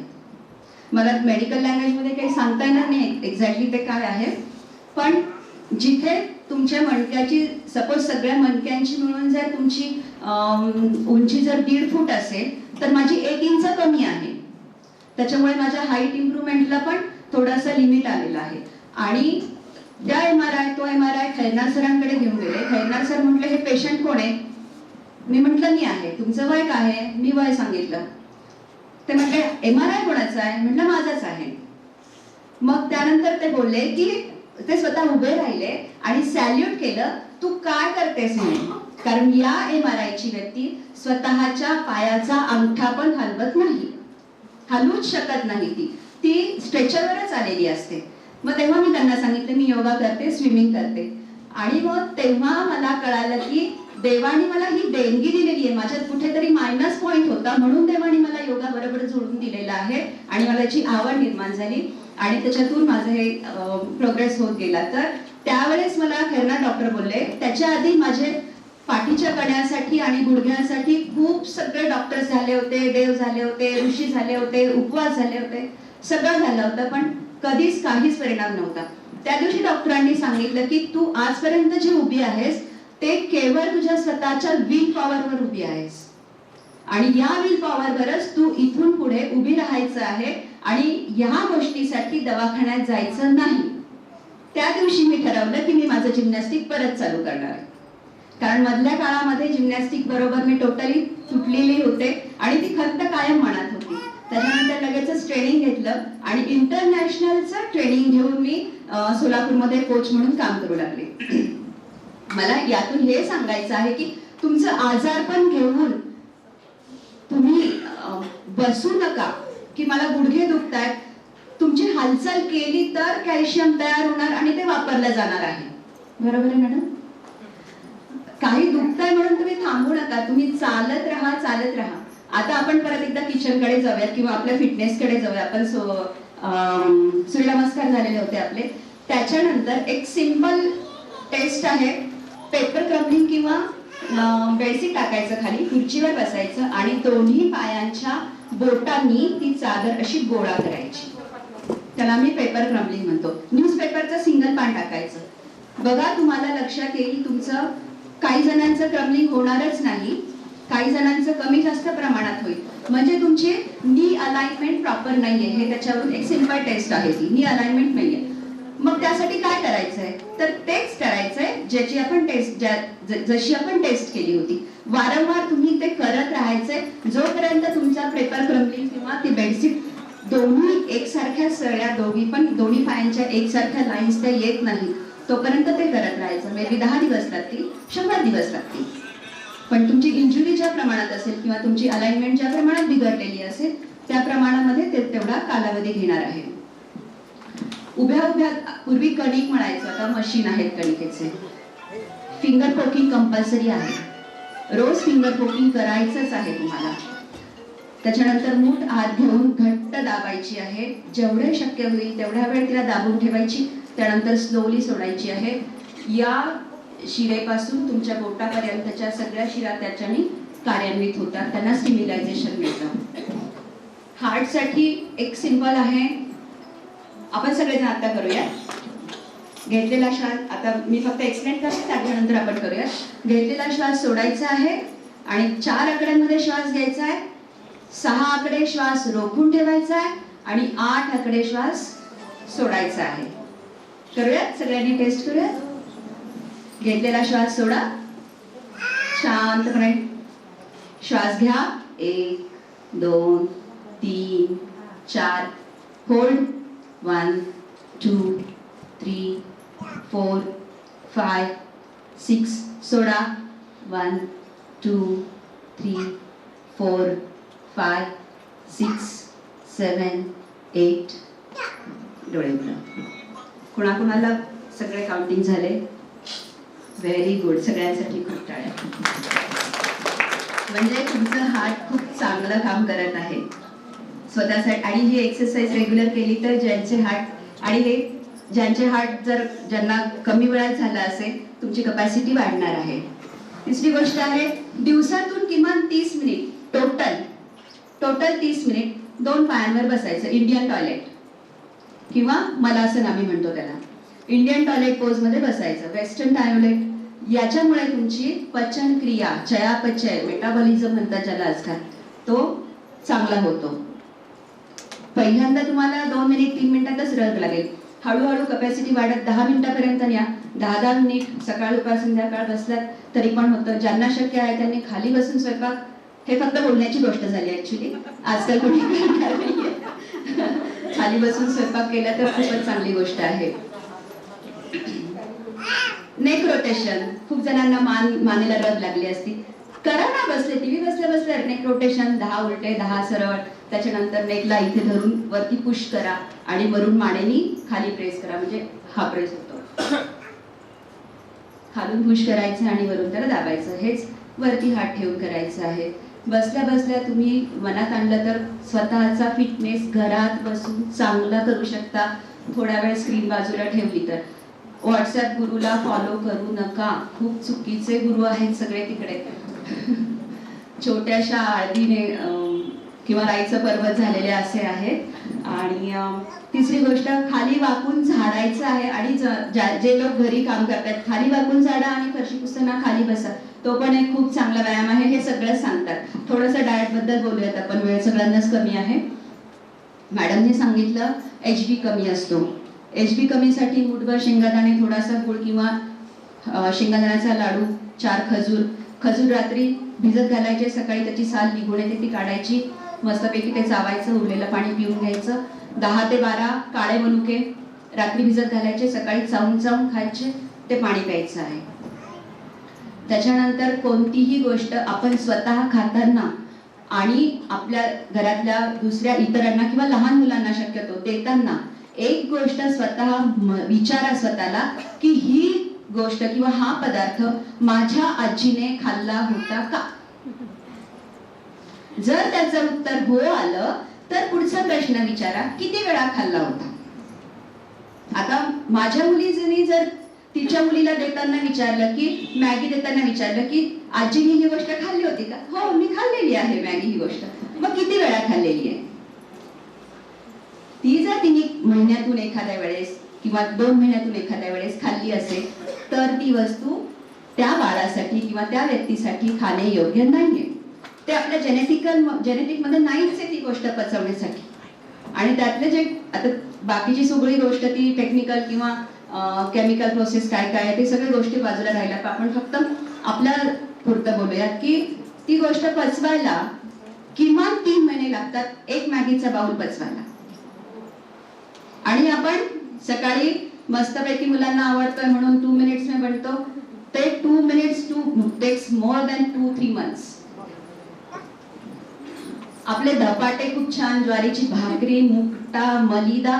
पूर्वीचा मलिदा मस्त असायचा, आजकाल मलिदा हा प्रकार आपल्या घरात, मी का हे नावं घेतेय तुम्हाला परत रिकॉल व्हावं म्हणून, कारण खूप जण हे सगळे पदार्थ विसरलेले आहेत. शिळ्या भाकरीचा चिवडा सुद्धा एक्सलंट ब्रेकफास्ट आहे. त्याच्यामध्ये आपण शेंगदाणे टाकतो. रात्रीचं जेवण हलकं फुलकं असायला हवं. त्याच्यामध्ये एक आयदर लोणचं घ्या किंवा पापड घ्या, सॉल्ट लिमिटेड ठेवण्यासाठी. आपल्याकडे पापड पण घेतात, लोणचं पण घेतात. एकच काहीतरी घ्या. रोजची आपली प्लेट कशी असली पाहिजे, जर तुम्हाला वेट लॉस करायचं आहे तर तुम्हाला 60% फायबर म्हणजे 60% तुमचे सॅलड इंटेक असायला हवं. उरलेल्या 40% मधला 30% तुमचा प्रोटीन म्हणजे डाळ पाहिजे आहे आणि 10% मध्ये फक्त तुमचं कार्ब्स असले पाहिजे. साध्या शब्दात सांगते, 1 वाटी ताक, 1 वाटी डाळ, 1 वाटी भाजी, भली मोठी कोशिंबीर आणि अर्धी भाकरी. हा तुमचा आपला सगळ्यांचा आहार असला पाहिजे आणि तो पूर्वापार चालत आलेला आहे. आजकाल आपण ताकाला मागे टाकले, कोका आणि काय ते पेप्सी वगैरे हे आपले आता ॲपिटायझर म्हणून आपण ते घेत आहोत. ताकामुळे लिटरली सांगतेय पोट साफ होतं तुमचं. दुपारी ताक प्या, संध्याकाळी 5-6 वाजता आपोआप मोशन्स होतात, पोट साफ होतं. अजून काय बोलायचं? Thank you so much.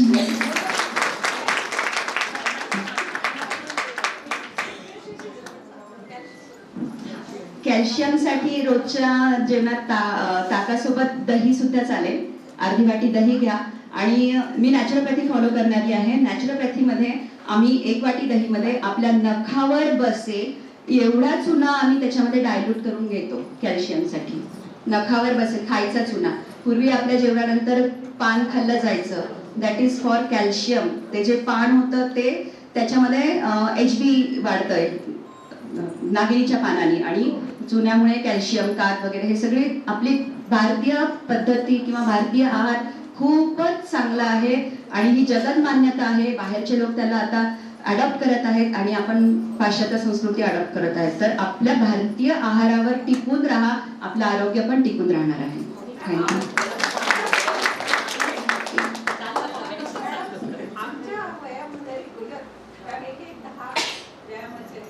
सूर्यनमस्कारामध्ये 12 आसनं कव्हर होतात.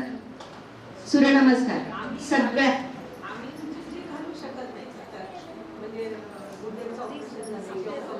गुडघ्याचं ऑपरेशन त्यांना योगा सूर्यनमस्कारच आहेत. फक्त जिथे गुडघे वाकून करायचे आहेत ते तेवढं स्किप करायचं आहे. गुडघ्यांसाठी तुम्हाला आता पेपर क्रम्बलिंगचं सांगितलं ते एक आहे आणि आता बसल्या बसल्या सुद्धा तुम्ही हे करत राहायचं आहे.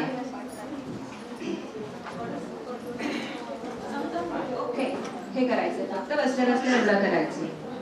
त्याच्यानंतर सरळ बसायचंय, खाली मूठ धरायची आहे दोन्ही गुडघ्यांच्या खाली आणि पाय टाचेपासून वर उचलायचे. सरळ बसायचं की आधी मूठ धरायची, नंतर हळूहळू कपॅसिटी वाढल्यानंतर टर्किश टॉवेलची गोल गुंडाळी करून ती दोन्ही पायांच्या खाली धरायची आणि ती खाली दाबायची. ती घडी गुडघ्याने खाली दाबायची. कोणाला काय विचारायचंय?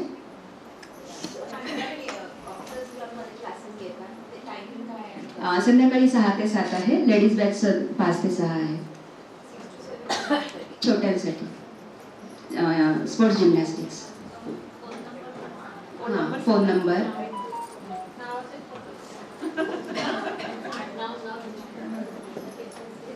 माझे नाव डॉक्टर मोहिनी ताकटे, TAKATE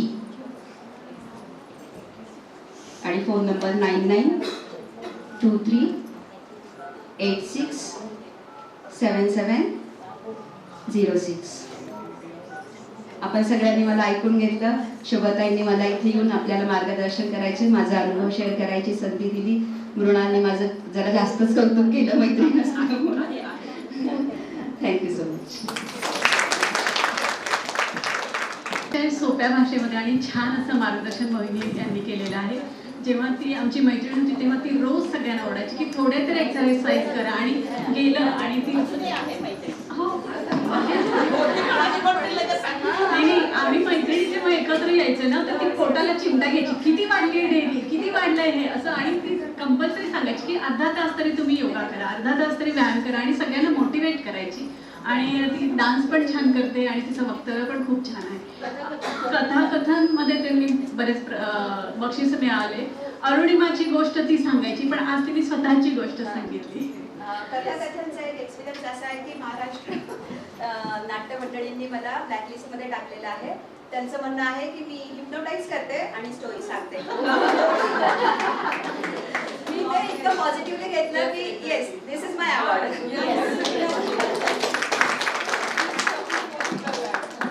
आपल्या वक्त्या आहेत पाहुण्या म्हणून आलेल्या सौ वैशाली कबाडे मॅडम, ज्या संचालक आहेत पोद्दार स्कूल बार्शी येथे. बार्शी येथे त्या शाळा तर चालवतातच, पण त्या स्वतः एक सायकोलॉजिस्ट आहेत, काउन्सिलर आहेत आणि स्टुडंट काउन्सिलिंग त्या करत असतात. शाळेतील मुलांच्या मानसिक आरोग्याची जबाबदारी त्यांनी घेतलेली आहे. तर मी विनंती करते की त्यांनी आपले मार्गदर्शन करावे. सगळ्यात आधी तर धन्यवाद मोरे मॅडमचे आणि मोरे फॅमिलीची, त्याच्यानंतर तुमच्या सगळ्यांची, कारण तुम्ही मॅडमला साथ देताय म्हणून हे सगळं आहे की मॅडम तुम्हाला म्हणजे इतकं प्रोत्साहन करतात म्हणून आहे, पण ते व्हाईस वर्सा. तुमचं पण त्याच्यासाठी अभिनंदन. बाकी खूप सारे डॉक्टर आहेत माझ्या इथे बसलेले आणि खूप छान आपल्या आता मनीषा मॅडमनी इतकं बोलले, म्हणजे 90% त्यांनी माझं काम केलंय. मला एवढं हलकं वाटतंय ना खरं सांगते. दुसरं 5% मॅडमनी काम केलंय, म्हणजे मी काय करायचंय ते आणि नंतर काय करायचं हे मी सांगितलंय. मधलं मी थोडंसं सांगते, म्हणजे 5%च 5 मिनिटाचं. मग आता आपण म्हणजे सुरुवात कशापासून करायची, कारण मागे मला थोडे जेंट्स पण दिसत आहेत, मी थोडंसं त्यांना पण घेते ना आपल्यामध्ये, त्यांनाही थोडीशी म्हणजे हेल्प होईल. काउन्सिलर, आता सायकोलॉजिस्ट काउन्सिलर म्हटलं तर म्हणजे हे खूप पूर्वीपासून आहे. म्हणजे आधी आपण बघत गेलात गावाकडे काय होतं, भजन होते. 6-7ला आवरायचं की ते भजन ऐकून यायचं आणि 8ला 9ला घरी येऊन झोपायचं. म्हणजे ते तिथं तुमचं सगळं काउन्सिलिंग झालेलं असेल. त्याच्यानंतर काही कामं वाढत गेले, काही हे गेले, तुमची जॉईंट फॅमिली होती, तिथे पण तुमचं ते होत गेलं काउन्सिलिंग. पण आता काय झालंय, आता मॅडम सारख्या लोकांची किंवा आमच्यासारख्या लोकांची, ह्या लोकांची आता गरज वाढली. म्हणजे आम्ही जे काही सांगितलं ते सगळं तुम्हाला माहिती आहे, सगळं तुम्हाला माहिती आहे. मला एक प्रश्न आता आहे, डोकं दुखल्यावर तुम्ही काय करता? तुम्ही किती दिवस घेता गोळी? आज डोकं नाही थांबलं, परत उद्या गोळी घेता. म्हणजे ह्यानी तुम्हाला सांगितलं गोळी घ्या, तुमचं कमी होत आहे, ते ऍक्च्युली कमीच होत आहे तुमचं. पण तुम्ही विचार केलात का, मन दुखतंय का तुमचं? तुमचं मन दुखतंय का? कधी दुखलंय का? आधी म्हणजे चांगलं उत्तर आहे तुमचं. मग मन दुखतंय का, त्याचं उत्तर आहे हो. आणि हे खूप तुम्ही सजग नागरिक आहेत हे दिसतंय मला. मन दुखतंय का, मला त्यांना पण विचारायचं, म्हणजे त्यांचंही मन दुखतंय का, पण त्याला गोळी आहे का? गोळी आहे. मन कुठे आहे तुमचं? तुमचं मन शरीरातल्या कुठल्या भागात आहे? हृदयात आहे. म्हणजे मला एक वाटत होतं ते हृदयात आहे, पण ते नाहीये, ते मेंदूत आहे. ऍक्च्युली ते मेंदूत आहे. हा, मग ते तुम्हाला दुखलं की काय होतंय तुमच्यामध्ये? चिडचिड होते, रागराग होते, रडतात तुम्ही. खूप जण रडतात, मी रडते. मी छोट्या छोट्या कारणासाठी रडते मी. हा, वाईट वाटते. मग पुरुष काय करतात? मन दुखलं, त्यांना चिडचिड झाली, रागराग झाली, नाही, पहिले आपण दिसतो त्यांना. मग आपण काय करतो? आपल्या मुलं दिसतात. मग आपण आता सध्या सतत पॅरेंट्स, म्हणजे आई चांगली आई, मग आता आपण मुलांवरती रागराग नाही करत. मग आपण काय करतो? मनात. मग ते कुठंतरी मनात आपल्या खूप ते दबलं चाललं. हा, सहन करतो. म्हणजे खूप चांगला शब्द आहे, खूप चांगला शब्द आहे सहन करणे, पण तितकाच तो वाईट शब्द आहे सहन करणे. बोला ना तुम्ही, आधीच्या काळात मी जसं म्हणलं भजन फक्त तुम्ही ऐकून येत होता तरी पण तुम्ही रिफ्रेश होत होतात. तुम्ही बोलायची गरज नव्हती तुम्हाला. किंवा तेव्हा भांडणं पण होत असतील ते आपण कधी पाहिलं नाही, किंवा माझ्या परिवारात मी असं खूप काही भांडलेलं वगैरे असं पाहिलेलं नाहीये. पण आता आपण मनात येतो की मला आज जाताना बोललीच नाही बाबा, मग आज काय, ही मला का नसेल बोलली, मग हिला माझा राग आला असेल का, मग ती मला काही म्हणत असेल का, मग तो आपला पूर्ण दिवस गेलेला असतो त्याच्यामध्ये. मग आता ह्याच्यावर एक असं जस्ट उदाहरण सांगते मी, एक ऑफिस बॉयचं उदाहरण देते तुम्हाला. म्हणजे रात्री तो ऑफिस मधून 10-11 वाजता आला, मग तो बॉसशी भांडणं झालेला असतो, आलेला असतो, मग त्याची झोप व्यवस्थित नसते. मग सकाळी कॉल येतो त्याला लवकर, मग तो कॉल घ्यायचा प्रयत्न करतो, तितक्यात त्याची बायको लावते मिक्सर. हा, मग तो कॉल उचलून शकतो का? नाही उचलू शकत. मग तोच जातो पळत पळत मिक्सर बंद करा, तितक्यात ती बंद करते आणि वरून विमान उडतो. तरी मग तो कॉल रिसीव्ह करत नाही. मग परत तिसरी गोष्ट, ती विमान निघून जाते, तितक्यात दाराच्या समोरून ट्रक निघून जातो. मग असा खडखड म्हणजे तो आवाज जातो आणि ह्याच्यासाठी त्याला 2, 3, 4 मिनिट घालावे लागतात. तो कॉल तो रिसीव्ह करू शकत नाही. मग तो बायकोला म्हणायच्या आधी मिक्सर बंद झालं होतं, कारण तिचं काम संपलं. ते विमान वेळेनुसार उडून गेली, ट्रक निघून गेला, पण ह्याच्या मनात ते राहिलं ना, त्या बॉसच्या मनात पण तिकडे राहिला, आणि काल माझा कॉल का नाही रिसीव्ह केला बाबा. पण आपण विचार केला का परिस्थिती काय होती आणि आपली मनस्थिती आता काय झाली. मग तुम्ही हा 1 दिवस घालवता, 2 दिवस घालवता, 4 दिवस घालवता. मग हे असंच घडलं पाहिजे का? तुम्ही ती घटना घडली ना, त्या घटनेकडे बघा. ती घटना का घडली? बा माझ्या आयुष्यात ती येणारच होती, मला आज न उद्या ती येणारच होती घटना. मग ही घटना छोटी असू शकते, म्हणजे एखादं तुमच्या घरातलं भांड कप फुटणं, ते एखादी मृत्यू होणं, ही घटना घडणारच आहे आयुष्यात. माझ्या तुमच्या प्रत्येकाच्या आयुष्यात घडणारच आहे ही घटना. मग ती घटना आता जसं मॅडम म्हटलं की 3 दिवसानंतर आपण विसरतो, पण ऍक्च्युअली फेसवरून विसरतो. आपल्या जवळचा माणूस असतो तेव्हा आपण इथे आहे, इथे ते मन जे आहे ना ते कुठेतरी धरून ठेवलंय. मग ती घटना ती आपण वाईट दृष्टीने आपण धरून ठेवतो, पण तीच घटना आपण चांगल्या दृष्टीने धरलो होतो. खराब झाला, कप फुटला, अरे वा बरं झालं, मला नवीन कप घेता येईल ना, हा हे आपण घेऊ शकतो. आणि ते मृत्यू झाला, कदाचित खूप आजारी पडून मृत्यू झाला असेल तर सुटका झाली. हा आवेळी मृत्यू झाला, थोडंफार दुःख वाटू शकतं, कारण ते काहीतरी आता त्यांचे ते प्रारब्धाचे ते असतातच भोग, आता ते आपल्याला सगळ्याला माहितच आहे. पण त्या गोष्टीतून आपण मार्ग काढू शकतो. आणि आता इथे बसलेल्या महिला, मला नाही वाटत म्हणजे आपण सगळ्या स्ट्रॉंग महिला आहेत. खरंच का? खरंच का? म्हणजे मीही नाही. मग असं हे जे हो होतं ना, हो हे हो आहे. सकाळी उठा, मस्त स्माइल करा, स्वतःसाठीच करा. बस आरशात जावा, नाही ना आरशात जावा. कालचा दिवस माझ्यासाठी खूप चांगला गेला, म्हणजे किती वाईट जाऊ द्या, कालचा दिवस माझ्यासाठी खूप चांगला गेला, आजचाही दिवस माझ्यासाठी चांगलाच जाणार आहे. ह्या 2 गोष्टी तुम्हाला करायचं. मग आता ह्या गोष्टी नंतर मग आता आपण हे थोडंसं जे सांगितलंय ना, हे ऍक्च्युअली खरं स्ट्रेसशी रिलेटेडच आहे बरं का. आजार जे होतात सगळे ते आता ह्याची डिफिशियन्सी सांगितलं मॅडमने, हिमोग्लोबिन किती आपलं ते बोलले, तर स्ट्रेस त्याच्यासाठी खूप कारणीभूत आहे. म्हणजे मेंदूचा असा एक भाग आहे ना जे स्ट्रेस फक्त खाली ठेवते, वरच्या भागाला आपल्याला रक्त जाऊच देत नाही, आणि मग ते हिमोग्लोबिन प्रोसेस आपली कमी होते तयार होण्याची.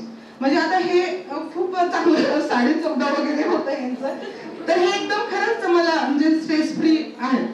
आता दुसरी गोष्ट कॅल्शियमची. कॅल्शियम पण ते रिलेटेड, जसं मॅडमनी सांगितलं मेनोपॉजची रिलेटेड कॅल्शियम त्याच्यानंतर थोडंफार कमी व्हायला लागते वगैरे. का? कारण जे हॉर्मोन्स आपले कमी होणार आहेत ते हॉर्मोन्स आपल्या बोन्स मधलं कॅल्शियम ओढून घेतात, आणि आपण स्ट्रेस मध्ये असेल तर आपला मेंदू कॅल्शियम तयार करत नाही, म्हणजे असलेला पण आपला कॅल्शियम ते हॉर्मोन्स काढून घेतात, कारण हॉर्मोन्सला कॅल्शियमची खूप गरज असते. मग ती कॅल्शियम तिथे बरोबर कमतरता येते. मग तुम्ही ते स्ट्रेस कमी केला की तुमचं हिमोग्लोबिन कॅल्शियम ते दोन्ही वाढणार आहे. आता तिसरी गोष्ट व्यायाम, एक्सरसाइज. जे म्हणाले हात वर करा, मग नाही होत अजून थोडे टाचा वर करा. ह्या मॅडमनी सांगितलं तपासण्या नाही केल्या तर शरीराला गंज लागेल, ह्या मॅडमनी सांगितलं व्यायाम नाही केला तर जॉईंटला गंज लागेल. तसंच तुम्ही खुश नाही राहिला, स्ट्रेस फ्री नाही झाला तर तुमच्या मनाला गंज लागेल, आणि इथून जे सुरू होईल ते जॉईंटला होईल, नंतर त्या आजारांना तिथे चालू होईल.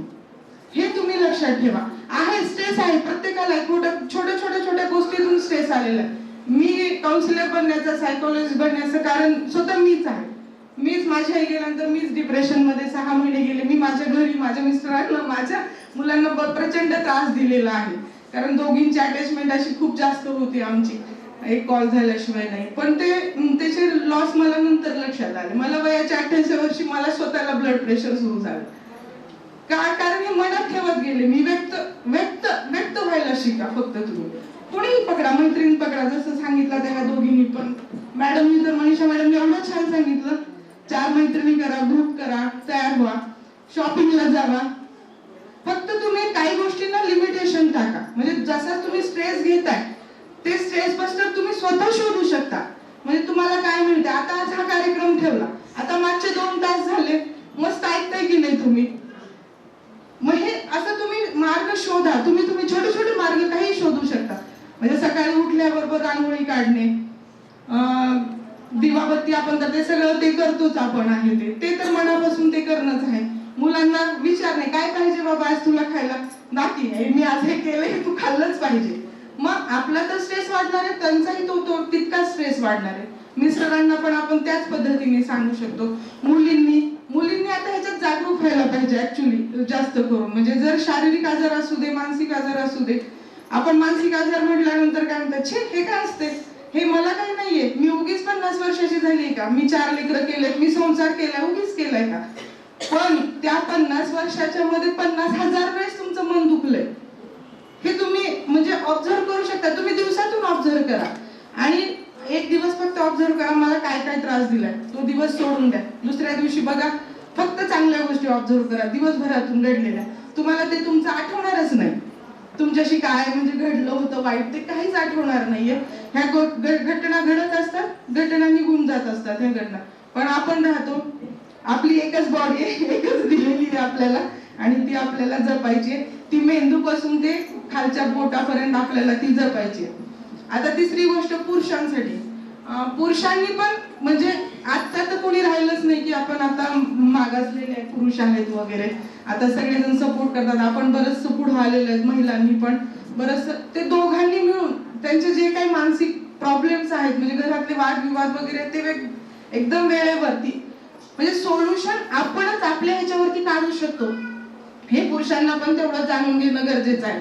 म्हणजे एक पुरुष घरात जर आजारी असेल तर फक्त तो एकटाच असतो, पण एक स्त्री घरात आजारी असेल तर पूर्ण फॅमिली घरात आजारी असते. म्हणजे कदाचित शेजारी पाजारी पण त्याच्यावर आजारी होऊ शकतात त्याच्यामुळे.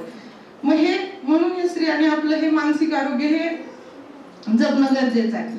आता ह्या मुलींसाठी थोडस, मुलींना स्ट्रेस, डिप्रेशन, अँझायटी, आता हे शब्द असे इतके झालं की काहीच नाही, सेम आहे.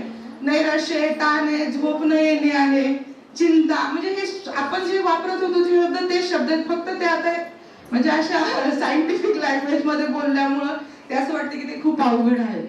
मग त्याच्यावरती सगळ्यात पहिला उपाय आहे फोन बंद.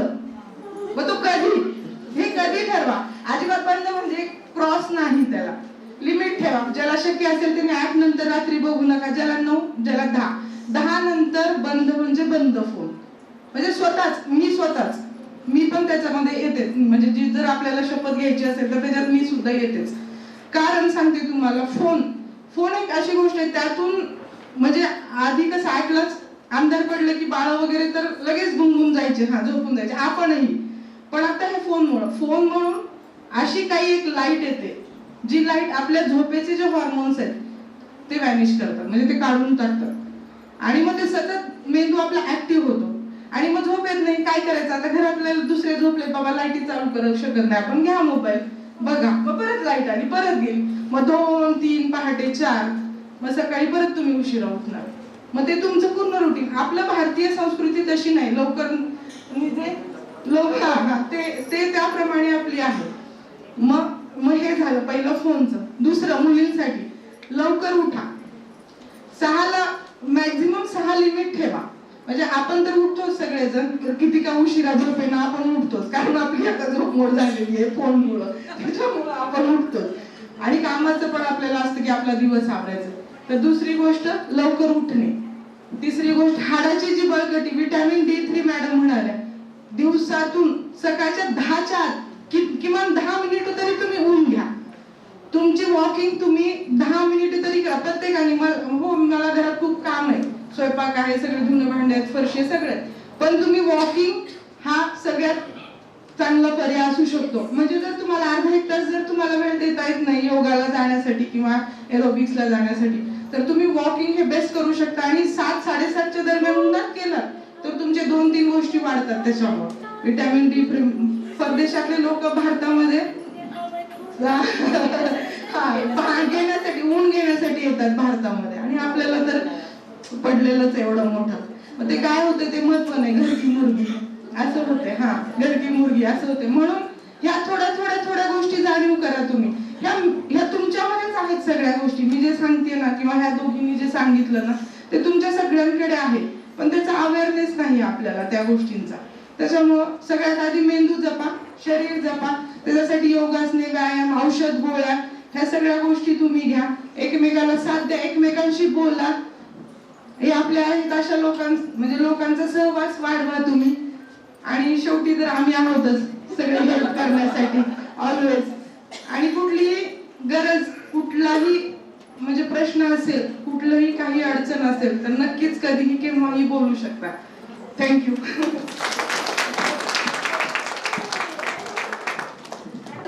सर DCP सोलापूर आहे तिथे. हा ते एक सांगायचं राहिलं की म्हणजे मी बदली म्हणजे लग्नाच्या 15 वर्षामध्ये मी 10 ठिकाणी तरी मिनिमम फिरलेली आहे आणि किमान म्हणजे 5-1 हजार तरी मैत्रिणी आहेत मला. त्याच्यामुळे मोबाईलचा माझा एक वापर खूप जास्त आहे. सर DCP सोलापूर आहे आणि मी ऍडव्होकेट वैशाली विजय कबाडे. आणि मी पण म्हणजे एक्झाम्स वगैरे MPSC वगैरे क्रॅक केल्या होत्या, पण मला 2 मुली आहेत. त्या मुलीसाठी मी घर चूज केलं. घर चूज मला सांगितलं की म्हणजे आता सर एवढे मोठे पोलीस अधिकारी आहेत तर मग गरज नाहीये म्हणजे मुलींना थोडंसं सपोर्ट मिळण्यासाठी, म्हणून मी घर चूज केलं. पण मी काही नाही करू शकले, मग कुठेतरी खंत राहिली सरांना पण. मग त्यांनी मला शाळा काढून दिली. मी पोद्दारची फ्रँचायझी आहे माझ्याकडे. मग 920 विद्यार्थी आहेत माझ्याकडे. तर मग बार्शीला आहे माझी शाळा, 2 बिल्डिंग आहेत.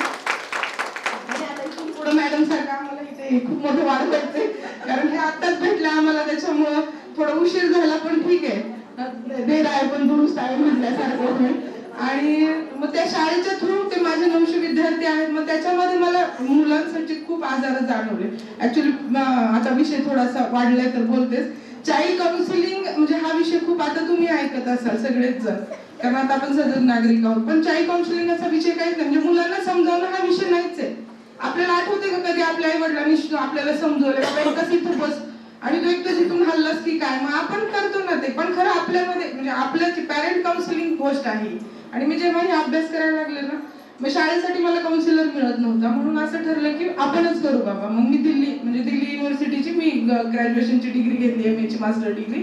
आणि मग त्याच्यानंतर असं लक्षात आलं की म्हणजे मी ह्याच्यासोबत हे सगळं करू शकते. मी खूप जणांसाठी मी हेल्प करू शकते, खूप जणांची. पण चाइल्ड ही माझी प्रायोरिटी असणारच आहे, माझ्या शाळेतले मुलं, पण हे पण असू शकणार आहेत. म्हणून मग मी हे पुढं वाढवलं आणि मग आता मी हे काउन्सिलर लेवलला म्हणजे मी काम करणारच आणि करणार पण आहे इथून पुढं.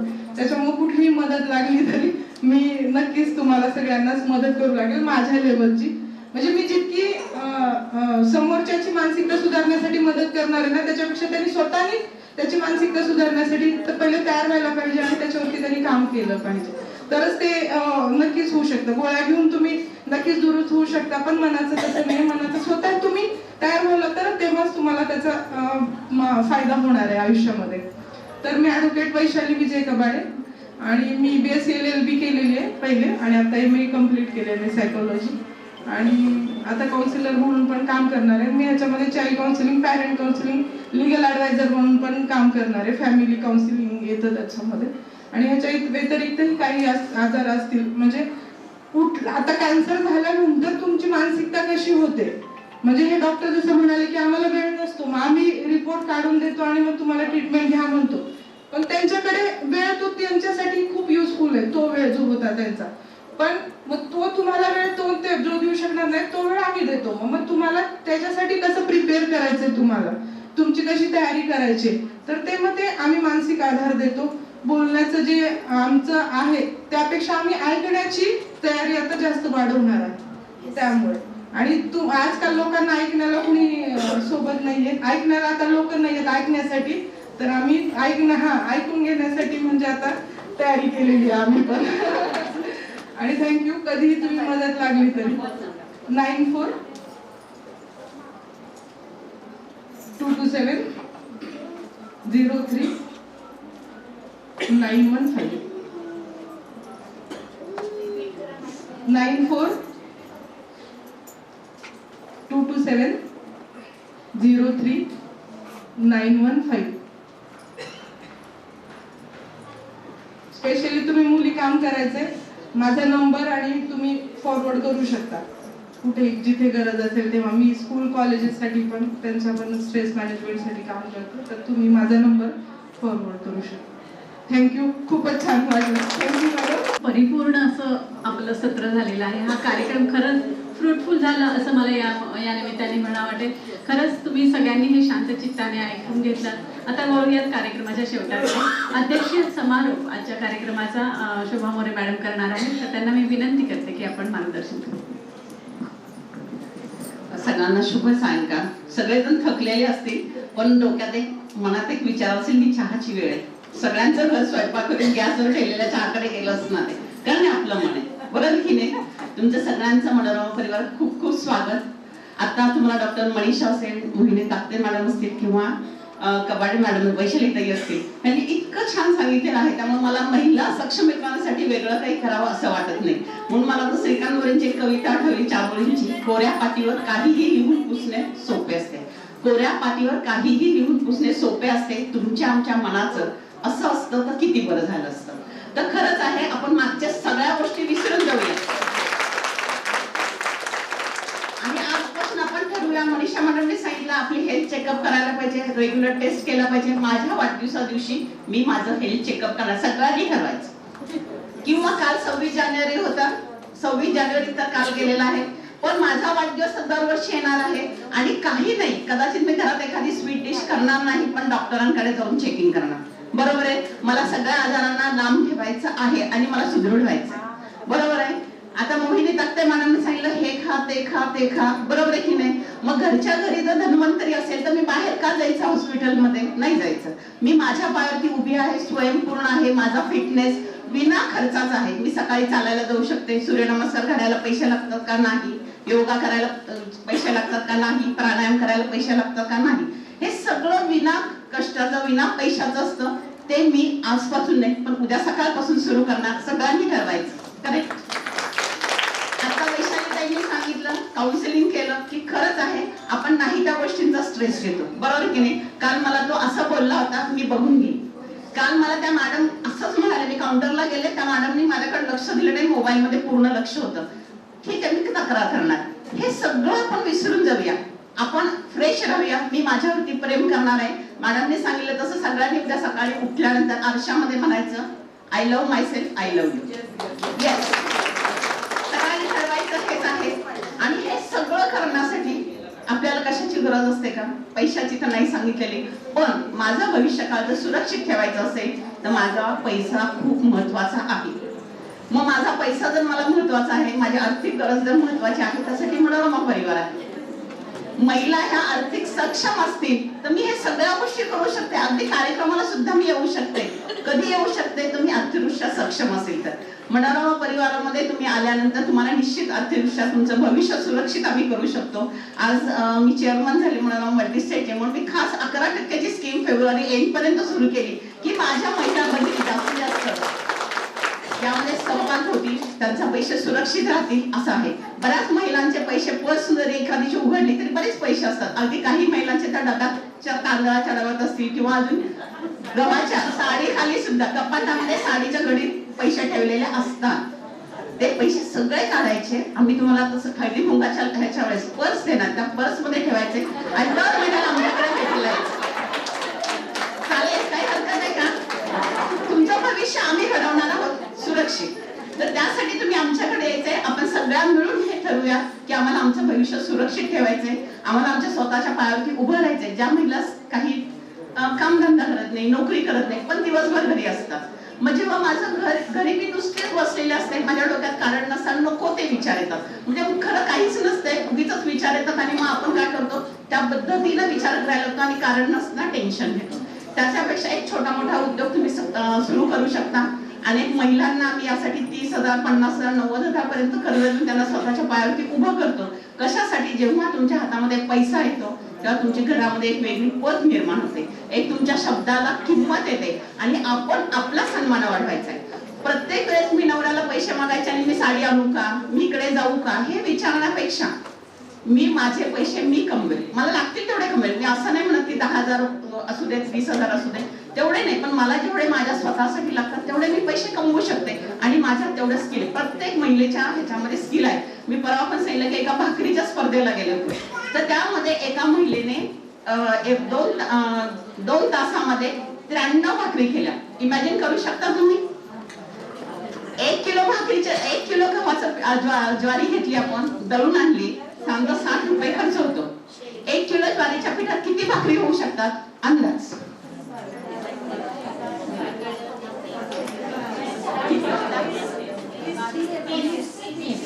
1 किलो मध्ये 30 ते 32 भाकरी होतात. बघा 60 रुपयामध्ये जर मला 30 भाकरी झाल्या म्हणजे एक भाकरी कितीला पडली?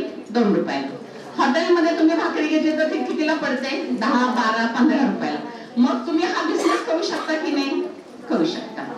लहान मुलं आता तुम्हाला माहिती आहे, अगदी प्ले ग्रुपला असतील, पहिलीला असतील, दुसरीला असतील, मुलं शिकवायला ट्युशनला पाठवतात. मग अशी ट्युशन तुम्ही घेऊ शकता की नाही? घर बसल्या मुली घेऊ शकता. म्हणजे तुम्हाला अर्थार्जन सुरू झालं की नाही? झालं. मग ह्या छोट्या छोट्या गोष्टी आहेत की त्या तुम्ही करू शकता जेणेकरून तुम्ही स्वतःच्या पायावर उभं राहू शकता. जिला शिवण क्लास आहे करता येतं, ते छोटी मशीन घेऊ शकते, फॉल पिकोच्या मशीनच्या माध्यमातून पैसे कमवू शकते. ती अर्थात म्हणजे दिवसभरामध्ये 4 तास जरी तिनं काम केलं तरी तिला तिचा पायावरती ती उभी राहू शकते. आणि म्हणून मी माझ्या मैत्रिणींना सगळ्यांना म्हणणार आहे की तुम्ही आर्थिकदृष्ट्या स्वयंपूर्ण व्हा. आणि तुम्ही जेव्हा पैसे कमवणार आहात ते पैसे मी कुठं ठेवायचे हा पुढचा प्रश्न असतो. बऱ्याच जण म्हणतात की नाही त्या ठिकाणी 15% तिकडे 20% मॅडम पैसे मिळतात, आम्ही का तुमच्याकडे 11% ठेवायचे किंवा 10%? आधीची स्कीम होती 9.5-10 ची, आता 11% की फेब्रुवारी एंड पर्यंत आहे. मग आम्ही तुमच्याकडे का ठेवायचे? आम्हाला तिकडे 15 आणि 20% मिळत असतील तर मैत्रिणीनं एक लक्षात ठेवा. म्हणजे आर्थिक साक्षरतेच्या दृष्टीने म्हणते की मैत्रिणीनं एक लक्षात ठेवा की जेव्हा एखादी संस्था 15%, 20% पैसे देत असते तेव्हा हे शक्य नाही. 20% तुम्हाला व्याज देणं शक्य नाही. मग त्यावेळेस तुम्ही काय केलं पाहिजे? त्या संस्थेचं बॅलन्स शीट काय आहे, त्याच्यामध्ये किती डिपॉझिट आहे, किती कर्ज आहे, किती थकीत रक्कम आहे. आज मी तुम्हाला अभिमानाने असं होऊ शकते की मनोरमा बँकेचा सलग 6 वर्ष NPA 0% आहे. आणि ही आमच्यासाठी खूप पॉझिटिव्ह आणि तुमच्यासाठी पॉझिटिव्ह गोष्ट आहे. कारण मी ज्या संस्थेमध्ये पैसे ठेवले तिथे माझे पैसे कसे आहेत? सुरक्षित आहेत. ज्या क्षणी मी माझे पैसे मागणार आहे, मग त्या ऑन मॅच्युरिटी असतील किंवा बिफोर मॅच्युरिटी असतील, तर ते पैसे आम्ही तुम्हाला मागच्या क्षणी देणार आहोत. ही मनोरमा परिवाराची खासियत आहे.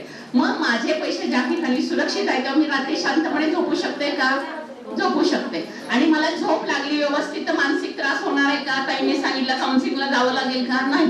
मग मला मानसिक शांती पाहिजे असेल, शांतपणे झोपायचं असेल तर मला झोप पण चांगली लागली पाहिजे, माझे पैसे सुद्धा सुरक्षित ठिकाणी असले पाहिजे. आणि ज्या ठिकाणी मी पैसे ठेवणार आहे त्या ठिकाणी मला सन्मानाची सुद्धा वागणूक. आमच्या 70 शाखा आहेत मल्टीसेटच्या आणि मला माझ्या स्टाफवरती पूर्ण विश्वास आहे की प्रत्येक स्टाफ हा चांगलीच कस्टमर सर्व्हिस देत असेल. म्हणून 100% तुम्ही ते बघण्यासाठी का होईना आमच्या मल्टीसेटच्या शाखेमध्ये जाऊन अनुभव घेऊ शकता की स्टाफ कसं काम करतो. तर हे सगळं सांगताना उशीर झाल्यामुळे मी खूप कमी बोलणार आहे, पण तुम्ही सगळेजण या ठिकाणी आलात. मला वाटतं की मला गप्पा मारायला खूप आवडतात.